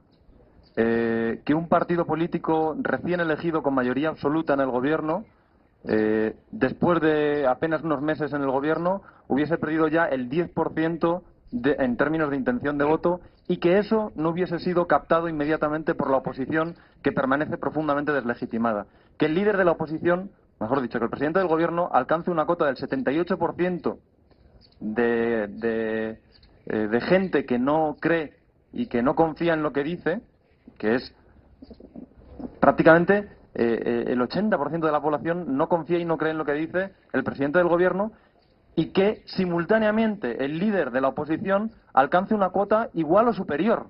Es decir, el grado de deslegitimación social es profundo, enorme, y evidencia una quiebra de lo que ha sido hasta el momento el sistema político español, o por lo menos de elementos centrales y medulares de ese sistema político. Yo creo que eso es indudable, ¿no? Y de hecho, la propia configuración y la propia explosión social que supuso el movimiento del 15M hace un año evidencia eso, ¿no? Otra cosa es qué traducciones puede tener eso que ha tenido y puede tener, ¿no? Porque eso se traduce inmediata y necesariamente en mayor movilización social. Bueno, pues ya lo hemos visto, ¿no? Depende.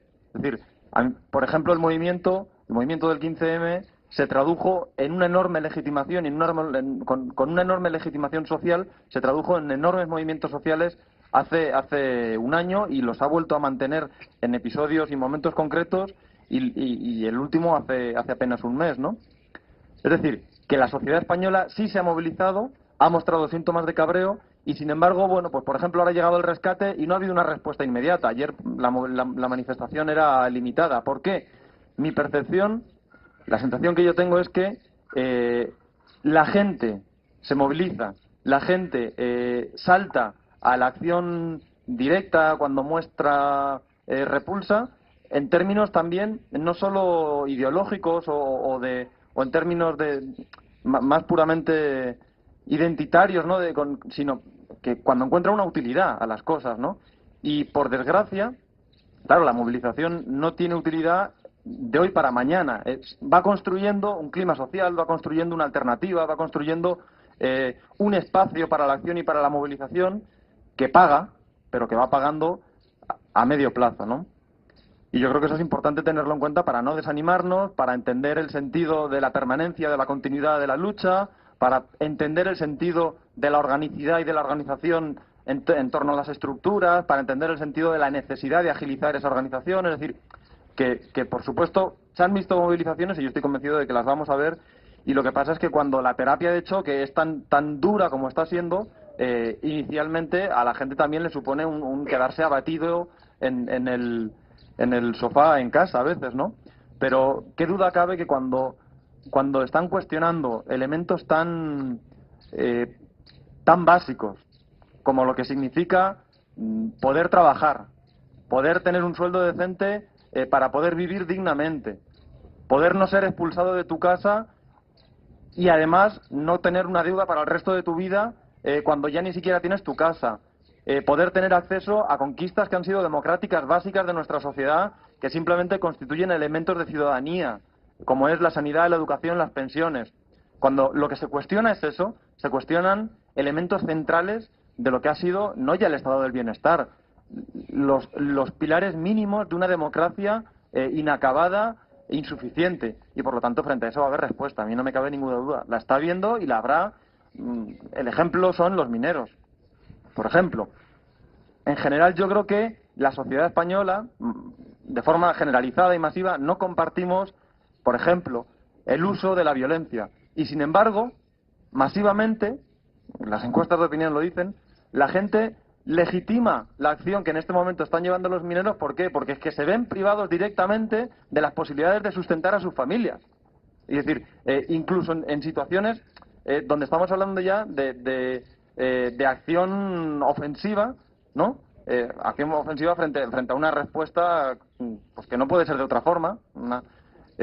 Encontramos que masivamente la gente entiende sus causas. Es decir, a mí no me cabe duda que bueno, pues que con los impases que tienen lugar en la movilización social se va a seguir agudizando y se van a seguir produciendo luchas, porque cuando a la gente le tocas lo básico, la gente necesariamente se moviliza, ¿no?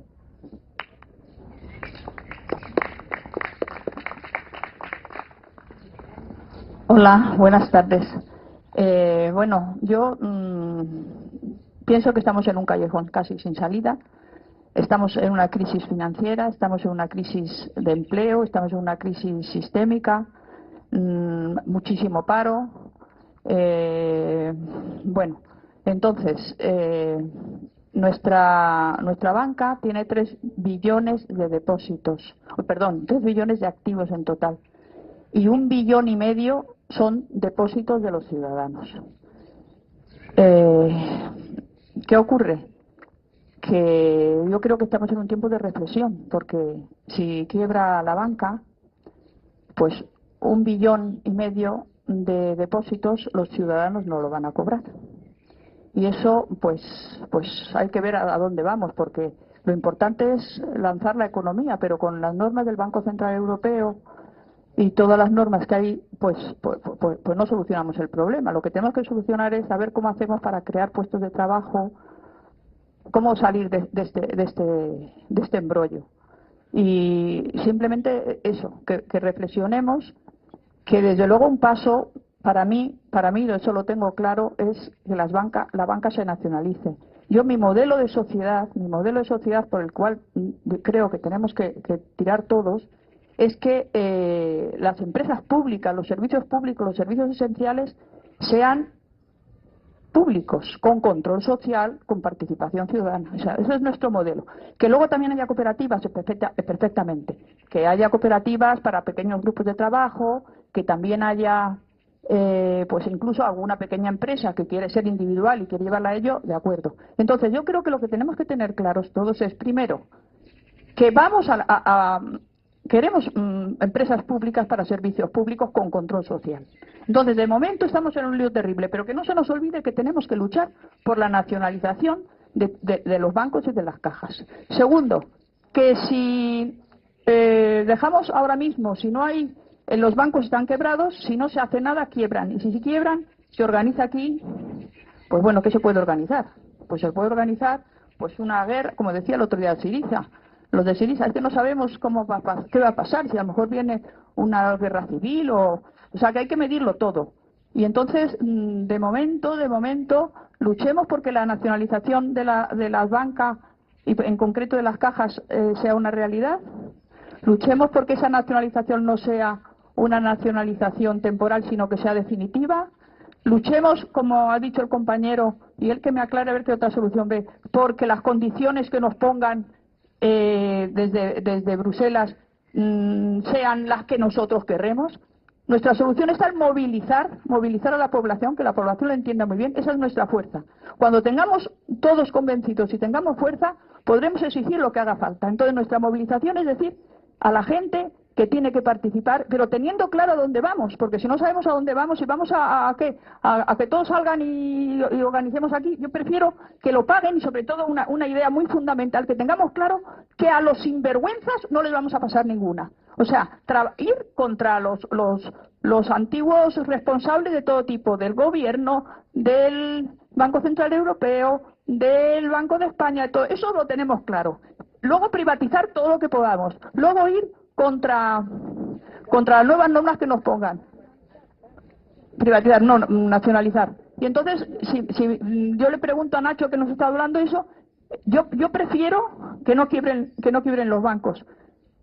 Prefiero que no quiebren los bancos, intentar que no quiebren los bancos porque se va a organizar, porque todos los ciudadanos tenemos ahí el dinero metido. ¿Qué solución ves tú? Si me puedes ayudar un poquito más en esta idea que tengo yo.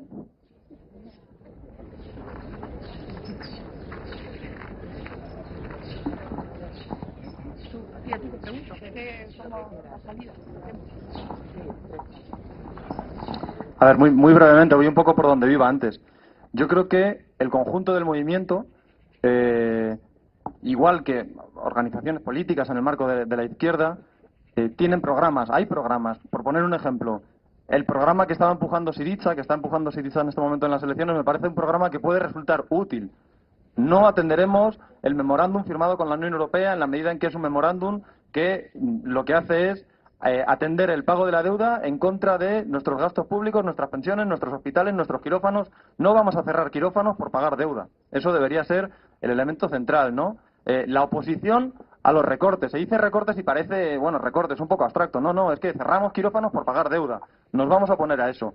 Yo creo que hay otras medidas que son centrales. Entender que gran parte de la crisis que tiene el Estado tiene que ver con que ha asumido la crisis de la banca, por un lado, pero también con que llevamos años privando de recursos al Estado. Necesitamos una reforma fiscal progresiva que tase fundamentalmente a quienes tienen dinero y que coja el dinero de donde está. Y el dinero existe, el dinero está en los paraísos fiscales, el dinero está en las desgravaciones fiscales que se le hacen a las grandes fortunas, el dinero está en ese impuesto de sucesiones y donaciones que fue retirado, en ese impuesto de patrimonios que fue eliminado por el gobierno socialista, el dinero está en facilitar los controles de capitales para impedir las transacciones. Es decir, yo creo que medidas para un programa alternativo existen y se pueden empujar y son importantes. El impago de la deuda, la nacionalización, una reforma fiscal progresiva.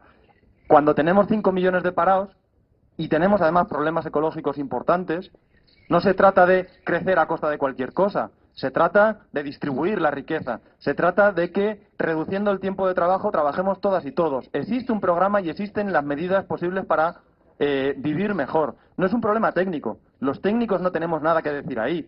Quiero decir, el programa existe y es posible, la solución es política, qué duda cabe.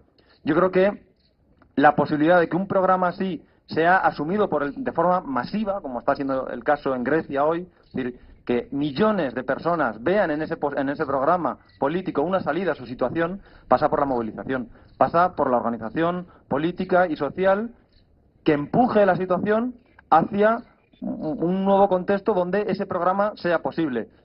Voy a hacer una referencia, por ejemplo, a las organizaciones sindicales de nuestro país que durante varios meses, en un momento en el que en Grecia se sucedían las huelgas generales, decían, bueno, pero cuando aquí se aprobó la reforma de las pensiones con su participación. Yo soy afiliado sindical y me opuse a ella. Es que no podemos hacer otra cosa, se decía. Es que fijaros en Grecia, 10 huelgas generales a lo que llevan, no llevan a nada. Bueno, fijaros a dónde llevan. 17 huelgas generales en Grecia hoy sitúan la posibilidad de empujar un programa alternativo cuando en España no ha sido posible.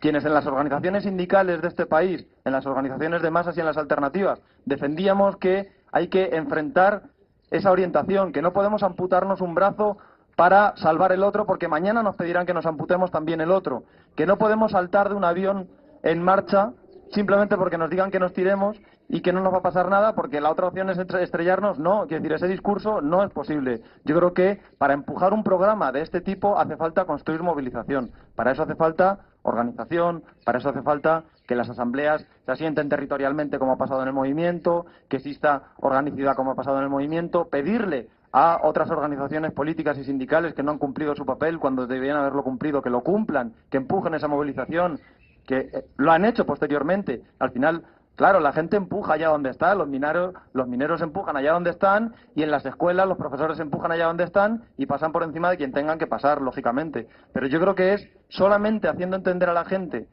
que en esa organización, en esa lucha y en esa movilización, solamente ahí está la salida. Es decir, no se trata de crear falsas expectativas, no es un programa ni unos técnicos con ideas muy especiales los que nos van a salvar. Yo creo que cuando las ideas se enraizan en la cabeza de la mayoría de la gente es cuando es posible llevarlas a cabo y cuando es posible que cosas que parecen imposibles, como por ejemplo reducir la jornada laboral a 8 horas hace un siglo, se transformen en realidad, ¿no? Entonces, ese es nuestro trabajo, yo creo. Seguir impulsando y seguir organizando esa posibilidad.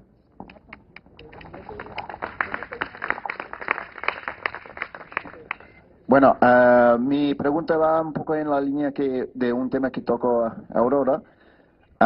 Creo que fue interesante el otro día que Almunia dijo que a lo mejor se debería dejar a quebrar a algunos bancos en vez de rescatarlos. Pero me pregunto si después de la reforma financiera que hubo el año pasado, si esto todavía es posible, porque me parece que aunque supuestamente la reforma fue para consolidar el sistema financiero español y para hacer más fuertes las entidades financieras, realmente su propósito era hacer más grandes y hacer que sería inasumible la quiebra de las nuevas entidades. Entonces, Nacho, me pregunto cuál es tu opinión. Si es preferible dejar algunas entidades que se quiebran, y además si ahora después de la reforma financiera si es posible, y además si se quebrara una entidad grande como Bankia, si se podría cubrir todos los depósitos.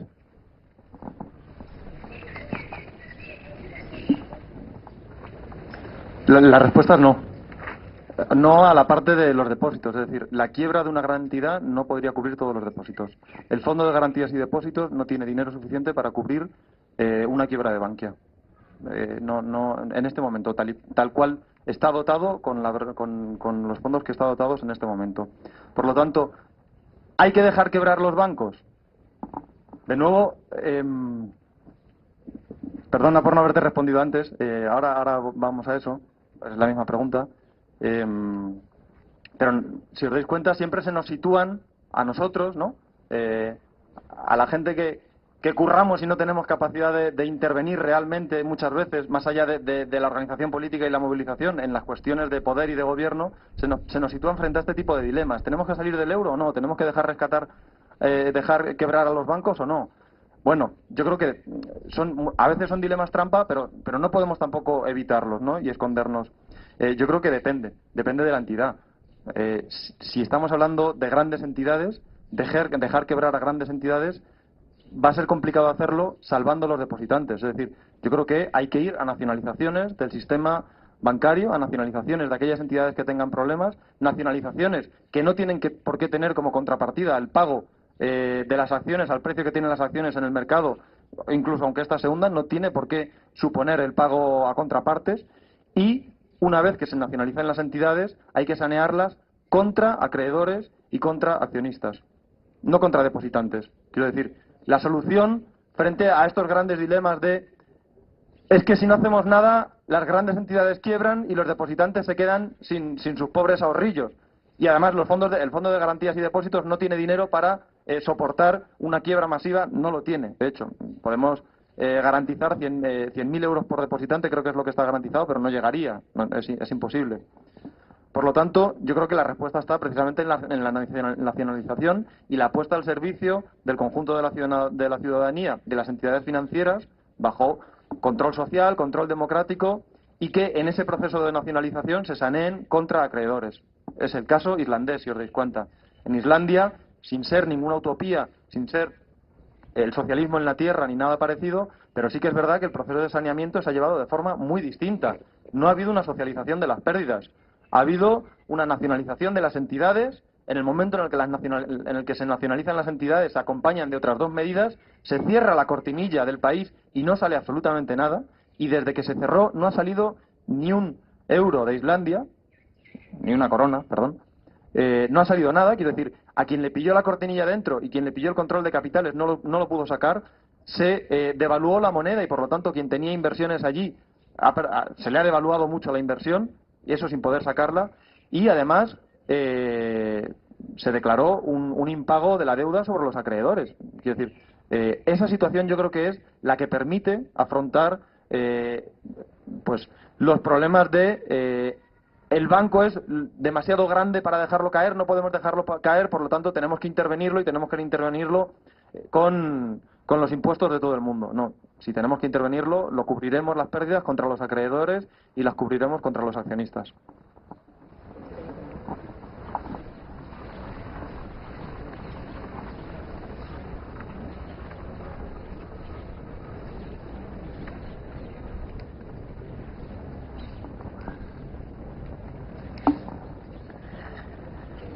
Bueno, una cosa, el 1 de julio, no lo voy a decir así muy bien, pero para que tengáis ilusión, el 1 de julio en Sol vamos a intentar convocaros otra vez para que nos contéis a todo el mundo y para convocar a todas las asambleas que existan y que puedan venir para que finalmente en septiembre se haga un referéndum, en septiembre o según vosotros veáis, porque a lo mejor resulta que puede ser otra fecha, para que hagamos un referéndum para que la gente vote si quiere pagar esta deuda o no.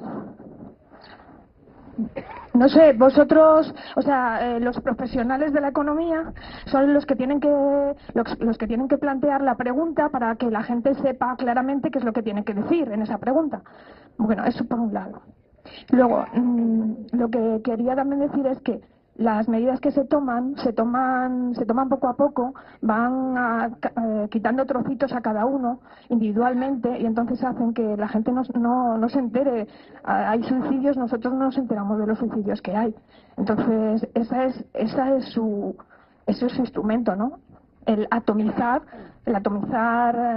las zonas donde impactan y entonces pues te dejan sin armas. Tú no puedes ir contra algo concreto porque hay tantos sitios donde... Y luego también están tan lejos los sitios a donde puedes ir, porque si vienen de Bruselas o vienen del Fondo Monetario o vienen de, yo qué sé, que no sabes muy bien dónde tienes que ir. Entonces tampoco tenemos una forma clara de luchar. Y luego, yo quería saber ¿qué es el FROP? ¿Qué es el FROP? Si es una persona jurídica, porque también el FROP ha puesto una querella a rato, ¿no? O al gobernador del Banco de España, o a alguien ha puesto una querella al FROP. Entonces, ¿qué es el FROP? Porque si el FROP coge el dinero del Banco Central Europeo, se lo da a los bancos, ¿qué es el FROP? Si el FROP está dentro del Banco de España, ¿qué es el FROP? Si es un fondo de rescate, de ordenación bancaria, ¿no? Pero eso que son personas, tienen nombre, se puede ir contra ellas. Digo yo que si esas personas cogen el dinero, se les puede decir, ojo, que ese dinero es nuestro y no queremos que se lo deis a los bancos, por ejemplo. O que no podemos decir que es porque son personas, tendremos que saber con quién exactamente, con quién estamos peleando, con dónde están sus nombres y sus apellidos. No un fondo que no sabemos qué es eso. Y otra cosa, he pensado que, a ver, los jueces tienen dos, o sea, por un lado emiten sentencias y por otro declaran derechos. Entonces, declarar derechos supone que tú vas, por ejemplo, cuando un hijo su padre no le quiere o no quiere reconocerle, entonces va a un juez a que le reconozca que tiene derecho a tener a ese padre o algo así. Entonces, un juez declara derechos. Yo me pregunto, ¿se podrá solicitar de un juez que declare que esa deuda no es nuestra, que los derechos de esa deuda pertenecen a otro y no a nosotros, que otros son los que tienen que pagar esa deuda y no nosotros? Tendrá que declarar el juez la deuda ilegítima, tendremos que pedir al juez que declare nuestra deuda ilegítima. ¿Es eso lo que se ha hecho en Islandia? Si han declarado la deuda ilegítima, alguien la habrá declarado, alguien habrá solicitado que se declare, porque habrá algún cauce. ¿Dónde están los profesionales que entienden? Nos fuerza a esa atomización y yo creo que precisamente la solución pasa por federar luchas, por darse cuenta que federando luchas y haciendo converger conflictos le damos una dimensión global a problemas que si no parecen personales. Y eso, por ejemplo, el tema del desempleo es central. ¿Cómo puede ser que en este país haya gente que se esté matando por defender su puesto de trabajo, lo cual está muy bien, y que sin embargo haya gente que no se está matando por tener un puesto de trabajo? Porque precisamente el desempleo, el paro, es un elemento de profunda desestructuración social, política e ideológica. fundamentalmente para la gente que se encuentra en esa situación a la que le es muy difícil organizarse. Yo creo que es un ejemplo de cómo el sistema nos atomiza y nos hace pensar que los problemas que tenemos, que los problemas colectivos, son problemas individuales. Algo habremos hecho mal, por eso estamos en paro. O seremos tontos, o no habremos estudiado lo suficiente, y no, en absoluto. Son problemas colectivos a los que hay que darle dimensión colectiva, para lo que hace falta hacer converger las luchas allá donde estén, para lo que hace falta, yo creo que, bueno, pues que en muchas ocasiones seamos capaces de plantearnos acciones más plurales, más unitarias, etcétera, ¿no?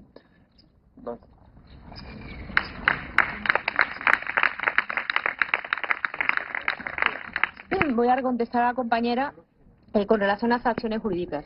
Mira, en el caso de Marea Azul vimos que, y fue gracias a toda la movilización social previa, fuimos descubriendo que teníamos cada vez más acciones de carácter jurídico que interponer. Pero fue fundamentalmente toda esa movilización social la que nos dio el respaldo suficiente para poder interponer esas acciones. O sea, que sepáis que el derecho siempre va por detrás de la sociedad. Las acciones jurídicas siempre irán detrás. Y que son las movilizaciones las que realmente van señalando los caminos y los rumbos a partir de los cuales nosotros podemos iniciar acciones. Sí que existen, ahora mismo se me ocurren algunas con relación a actos concretos gubernativos que podríamos impugnar desde el contencioso administrativo o ejerciendo otro tipo de acciones. Pero claro, eso siempre requerirá un esfuerzo previo de auditoría, de conocimiento exactamente de qué son, cuáles son esos actos a partir de los cuales nosotros podemos ejercer esas acciones, y eso solo se consigue a través de la movilización en las propias plataformas, en las mareas, en todo lo que está organizado y movilizado. Y son precisamente los ciudadanos los que de alguna manera aportan esos datos necesarios para poder ejercer luego esas acciones. Y bueno, y contestando eso, pues que sepáis que justamente esta mañana tuvimos una asamblea de Toma Madrid, en donde participaron varias asambleas de muchos sitios, en donde se están poniendo en común estrategias que van a responder a todos estos planteamientos que nos estamos haciendo. Porque yo también estoy de acuerdo con Nacho en que hay que federar acciones, hay que federar movilizaciones. Y yo creo que este es el momento en que tenemos que hacerlo. Nosotros le estamos poniendo el nombre de poner en común estrategias, pero bueno, hay muchos términos, muchos conceptos que poner en común, y eso es lo que se está haciendo. Y la idea es que todas las asambleas y todo... Bueno, muchas gracias a la Comisión de Economía por la invitación. La verdad es que es un placer volver a estar aquí con vosotras y con vosotros. Yo quiero hablar del rescate. Del rescate, con todas las letras, rescate y no ayuda, que se ha producido esta última semana en Europa, en particular el de la economía española. Y me gustaría ser breve, 20-25 minutos, para dar tiempo al debate, si lo hay, ¿de acuerdo? Así que, María, porfa, me avisas, ¿vale? Si se me va mucho del tiempo. En primer lugar, antes de entrar en la cuestión más técnica, más económica o de caracterización política, de cómo ha sido este rescate, de cómo está siendo y de cómo va a ser, yo creo que habría que hacer una pequeña referencia a la crisis. A la crisis en el sentido de, más allá de cómo se ha ido desarrollando, de cómo se ha ido particularizando en cada una de las economías, en Europa en particular, en España más en concreto, estaría bien tener por lo menos una caracterización general de qué significa o de qué ha significado hasta este momento la crisis económica. ¿Y qué ha significado? Bueno, pues la crisis, en definitiva, es el proceso en el cual, después de varias décadas, por lo menos desde los años 80, en las cuales las principales economías desarrolladas, pero no solo del planeta, y desde luego las economías europeas, han venido aplicando las reformas, contrarreformas habría que decir, dado que daban marcha atrás a las que se habían puesto en marcha en décadas anteriores, las contrarreformas neoliberales en las cuales se liberalizaba, se desreglamentaba el conjunto de los mercados y en particular el sector financiero, en las cuales se procedía a una primera desreglamentación también de los mercados de trabajo, a una privatización de los sectores nacionales, en particular de los sectores bancarios, etcétera. Ha acontecido, hemos visto una explosión durante estas décadas de la dimensión financiera de la economía, una explosión de las burbujas bursátiles, una explosión de la capacidad de los distintos agentes privados para crear deuda, en definitiva. Eso es lo que está fundamentalmente en la base de la crisis a la que hemos llegado. Un proceso de creación masiva de capital ficticio en sus diferentes variedades, en sus diferentes fórmulas, en términos de acciones profundamente sobrevaloradas, en términos de títulos de deuda generados masivamente por todos los agentes privados y los agentes públicos en las distintas economías del planeta, de forma que para pagar todos esos títulos de deuda, bursátiles, inmobiliarios en última instancia también, para poder pagarlos era necesario que se generase una riqueza producida, a eso es lo que da derecho a la deuda, básicamente, ¿no? A cobrar una serie de ingresos a lo largo del futuro sobre la base de una riqueza que aún no se ha producido y que se tendrá que producir. Esos son los derechos virtuales a los que da lugar la deuda. Bien, cuando esos derechos, por la capacidad que tiene la economía, una economía tan liberalizada como las nuestras, de crear dinero, fundamentalmente a través del sector bancario, y de crear deuda, se vuelve desproporcional. Aceleración de la reforma de la jubilación, ¿no?, marcaba el Fondo Monetario Internacional, es decir, que se acelere el recorte de la edad de jubilación, tal y como está planteado hasta ahora. Nueva reforma del mercado de trabajo. Por supuesto que el nuevo rescate viene asociado a una condicionalidad. Pero es que además de venir asociado a una condicionalidad, la forma en cómo se produce ese rescate puede llevar asociado que el montante de la deuda y las consecuencias sean todavía peores y sean tremendas, ¿no? Sean más parecidas a la situación irlandesa. Me imagino que conocéis la situación irlandesa. La situación en Irlanda es posiblemente la más parecida respecto al resto de rescates de Portugal o de Grecia a la española. ¿Por qué? Bueno, pues tienen un enorme problema de pasivos en las instituciones financieras, con activos muy deteriorados y por lo tanto no pueden hacer frente a los préstamos que debían devolver los bancos irlandeses. ¿Cómo se soluciona? El Estado irlandés recibe una enorme inyección, 60.000 millones de euros de la Unión Europea, que transfiere directamente a los bancos, y al año siguiente, es decir, el año pasado, el Estado irlandés tuvo un déficit del 30% del PIB. Es seguramente uno de los déficits más grandes que se recuerdan en la historia de la economía. El nuestro está en este momento en el 8% aproximadamente, del 30%. Socialización de pérdidas pura y dura, asumida por el Estado, con un déficit del 30% del PIB. Bien, ¿esa situación puede llegar a suceder en la economía española? Nos dicen sistemáticamente una y otra vez que no. Sin embargo, no sabemos cuál va a ser el déficit y cuál va a ser el impacto final del proceso de socialización de deudas que estamos viviendo. ¿Por qué? Pues porque el FROB, el dinero que recibe el FROB, se le va a facilitar a las instituciones financieras para sanearlas, supuestamente. Pero ¿cómo se facilita ese dinero? Ese dinero no se facilita con una quita de la deuda de por medio, no se facilita con otros mecanismos de saneamiento que podrían de alguna forma hacer recaer sobre los acreedores y sobre los prestamistas actuales el rescate. Se facilita en términos de capital. El FROB invertirá todo lo que vaya haciendo falta de esos 100.000 millones de euros, que mi sensación es que va a hacer falta bastante, si no todo, lo va a ir invirtiendo en forma de capital, en forma de capital en las instituciones financieras. Inyecciones que serán de diferentes formas. Pueden ser de tres tipos. Pueden ser como acciones ordinarias, pero lo más seguro es que sean inicialmente como fueron en Bankia, como en las participaciones preferentes convertibles o como los conocidos cocos, ¿no? Los valores convertibles contingentes. ¿Y por qué es importante que sea de una forma o de otra? Bueno, porque estos dos tipos de participaciones, las convertibles y los cocos, son inyecciones que se producen en el capital de las instituciones financieras, pero a cambio es un préstamo que reciben las instituciones financieras, pero a cambio no existe el control. Por este tipo de inyecciones el Estado, el FROB en este caso, que es el que da el dinero, no toma necesariamente el control. No son como las acciones ordinarias. ¿De acuerdo? Bruto. Tiene una entidad enorme. Una entidad enorme que pasa directamente al FROB. El FROB es la institución pública que asume ese préstamo y que se canaliza directamente a partir de ahí a la banca. Pero ¿quién responde por devolver ese préstamo? No responde la banca, responde el Estado, es decir, respondemos todos. El préstamo se devolverá y la garantía de que se devolverá la asume el Estado, no la asume el sector privado. Había también hubo una intervención inicial, si recordáis, el domingo antes de irse a Polonia, el presidente del gobierno intervino por la mañana diciendo que la ayuda no iba a traducirse en un mayor déficit.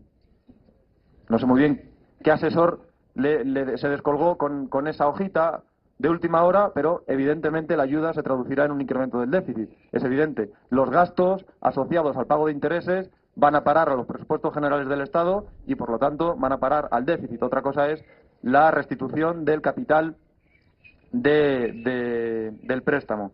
Es decir, que si el déficit no se va a ver alterado, como hay que pensar, ¿no?, que sucederá, y pretenden mantener los mismos objetivos de déficit que se mantienen en este momento para el año que viene y el siguiente, la ecuación es bien sencilla. El incremento por el pago de intereses, que supondrá un enorme préstamo de 100.000 millones de euros, o que puede llegar hasta 100.000 millones de euros, se traducirá, lógicamente, en recortes de otras partidas de gasto, como no puede ser de otra forma. Se planteaba, además, que no habría condicionalidad, que el Estado recibía este préstamo para pasárselo al sector bancario, pero que no iba a haber condicionalidad. Fue lo primero que se dijo el mismo día de la intervención.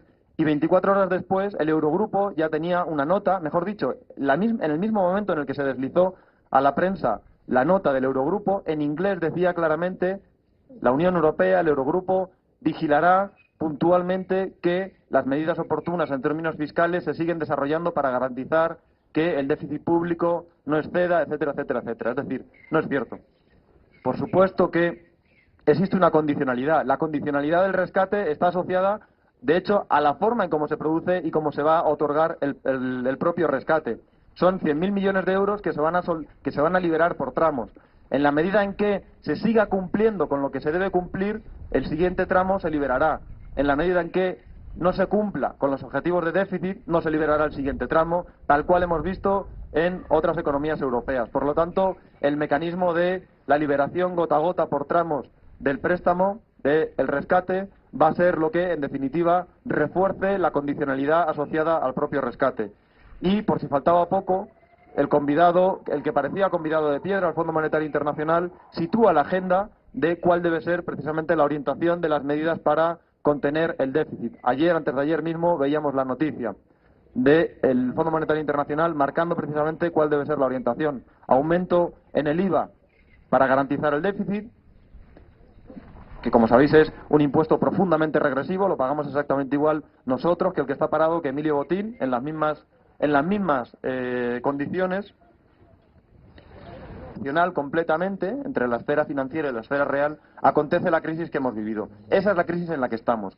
Y ahí, en esa caracterización, es un poco más fácil entender qué sentido tienen los rescates y cómo se están llevando a cabo. ¿Por qué? Porque una vez que los dueños de los papelitos, ¿no?, que los dueños de los títulos financieros, en particular los títulos de cédulas hipotecarias, los distintos títulos de deuda, etcétera, constatan que, como pasó con las hipotecas subprime en un primer momento, ¿no?, como pasa con los títulos de deuda griega, como posteriormente pasará con los títulos de la deuda española, constatan que esa deuda no se va a cobrar o va a ser difícilmente cobrable, es cuando sobrevienen las medidas de ajuste, cuando sobrevienen los rescates, cuando, en definitiva, se intenta que, a sangre y fuego, como sea, la deuda que está contraída, los títulos financieros que están contraídos, no se desvaloricen y se cobren como sea. Se cobren, en definitiva, si hace falta, socializando las pérdidas, de forma que esos derechos virtuales sobre una riqueza que aún no ha sido producida se cobren de los gastos que en este momento, por ejemplo, tiene el Estado en términos de sanidad, educación, salarios de los empleados públicos, etcétera. Bien, es ahí donde es posible entender las medidas que se han ido sucediendo desde que estalla la crisis en Europa, dado que, bueno, las crisis de sobreendeudamiento, de masivo endeudamiento, se rompen precisamente en el eslabón más débil de la cadena.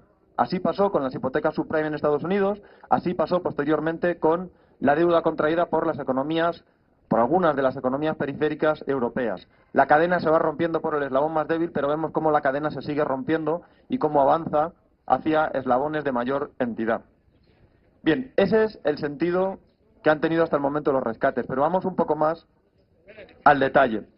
Vamos un poco más al detalle porque en los últimos días hemos visto cómo el gobierno, el presidente y los ministros intentaban de alguna forma hacer pasar por una ayuda, lo que con todas las letras era un rescate que no se ha producido exactamente igual que el resto de rescates, pero que era un rescate. ¿Por qué? Bueno, porque fundamentalmente estamos en un momento, me imagino que muchos de vosotros y vosotras habréis visto las últimas encuestas de Metroscopia, de Demoscopia, en los cuales se ve la enorme deslegitimación que tiene en este momento el gobierno y los diferentes ministros. Una deslegitimación profunda que no solo afecta al gobierno actual, sino que también afecta al principal partido de la oposición.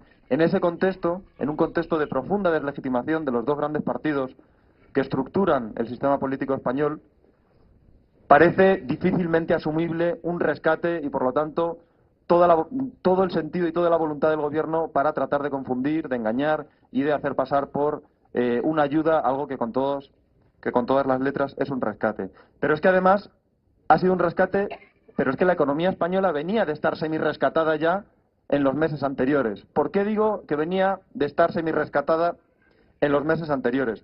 Porque de facto el Estado español estaba, podemos decir, semi-intervenido. ¿Por qué? Desde 2010 para acá, el Banco Central Europeo, en 2011 también, con más intensidad, ha venido activando dos grandes líneas de intervención. Una primera línea de intervención tenía que ver con la apertura de una línea de liquidez masiva, es decir, de poner dinero a disposición de la banca. 2 billones de euros se han puesto a disposición de la banca en esta línea de liquidez a lo largo de estos últimos años. Esa masiva línea de liquidez, ¿no?, esa masiva capacidad de ayuda en términos de liquidez en el corto plazo a la banca, ha sido otorgada sin ningún tipo de condicionalidad. El Banco Central Europeo ha actuado como prestamista de última instancia, como los economistas llaman prestamista de última instancia, aquel prestamista que al final de todo puede garantizar la liquidez en el corto plazo de aquellas unidades económicas, entidades financieras en este caso, que tienen problemas.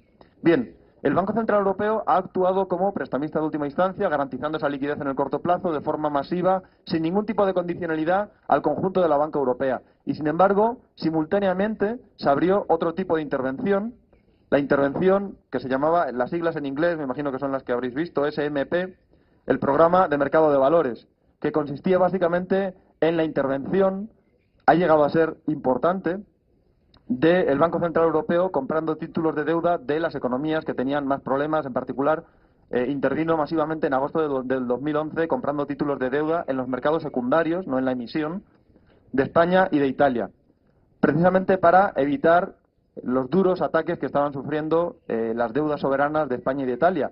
Pero a cambio el Banco Central Europeo, a los Estados no han sido suficientes, no han bastado. No han permitido resolver los profundos problemas que tenían las economías europeas, que en definitiva, fundamentalmente las periféricas, que en definitiva responden a esa disociación a la que antes hemos aludido, de enorme burbuja de deuda impagable, frente a la cual los acreedores, es decir, los propietarios de esos títulos de deuda, van a exigir el cobro como sea, a sangre y a fuego. ¿Cuál ha sido, a partir de ahí, la orientación que se ha desplegado? Bien, la orientación que se ha desplegado es: esto no es suficiente, pero sin embargo la necesidad es la misma, la de garantizar el cobro de esa deuda. Se podría plantear, por ejemplo, una quita o una reducción del valor facial de esos títulos de deuda. Eso no se está planteando. Esas quitas de la deuda, la reducción de la deuda, la creación de un banco malo. Hay algunos economistas que han planteado que es necesario crear un banco malo, eso sí, que lo paguen, ¿no?, que asuman el coste de ese banco malo los accionistas y los acreedores de las entidades financieras. Eso no se está planteando, y lo que se está planteando es la continuidad con los rescates. Y ahí es donde entra el rescate, el caso español, ¿no?, el rescate a la economía española, que inmediatamente ha sido presentado por el gobierno como una ayuda, como un préstamo, un crédito, con un tipo de interés favorable que se le daba al Estado español, que se le daba en realidad a la banca, para resolver los problemas de la banca, decía el gobierno. Primera mentira. El préstamo se da al Estado español. El Estado español, el Estado, es el que responde en última instancia por devolver ese préstamo. Préstamo que puede llegar a ser, como sabéis, de hasta 100.000 millones de euros, es decir, del 10% del Producto Interior Bruto.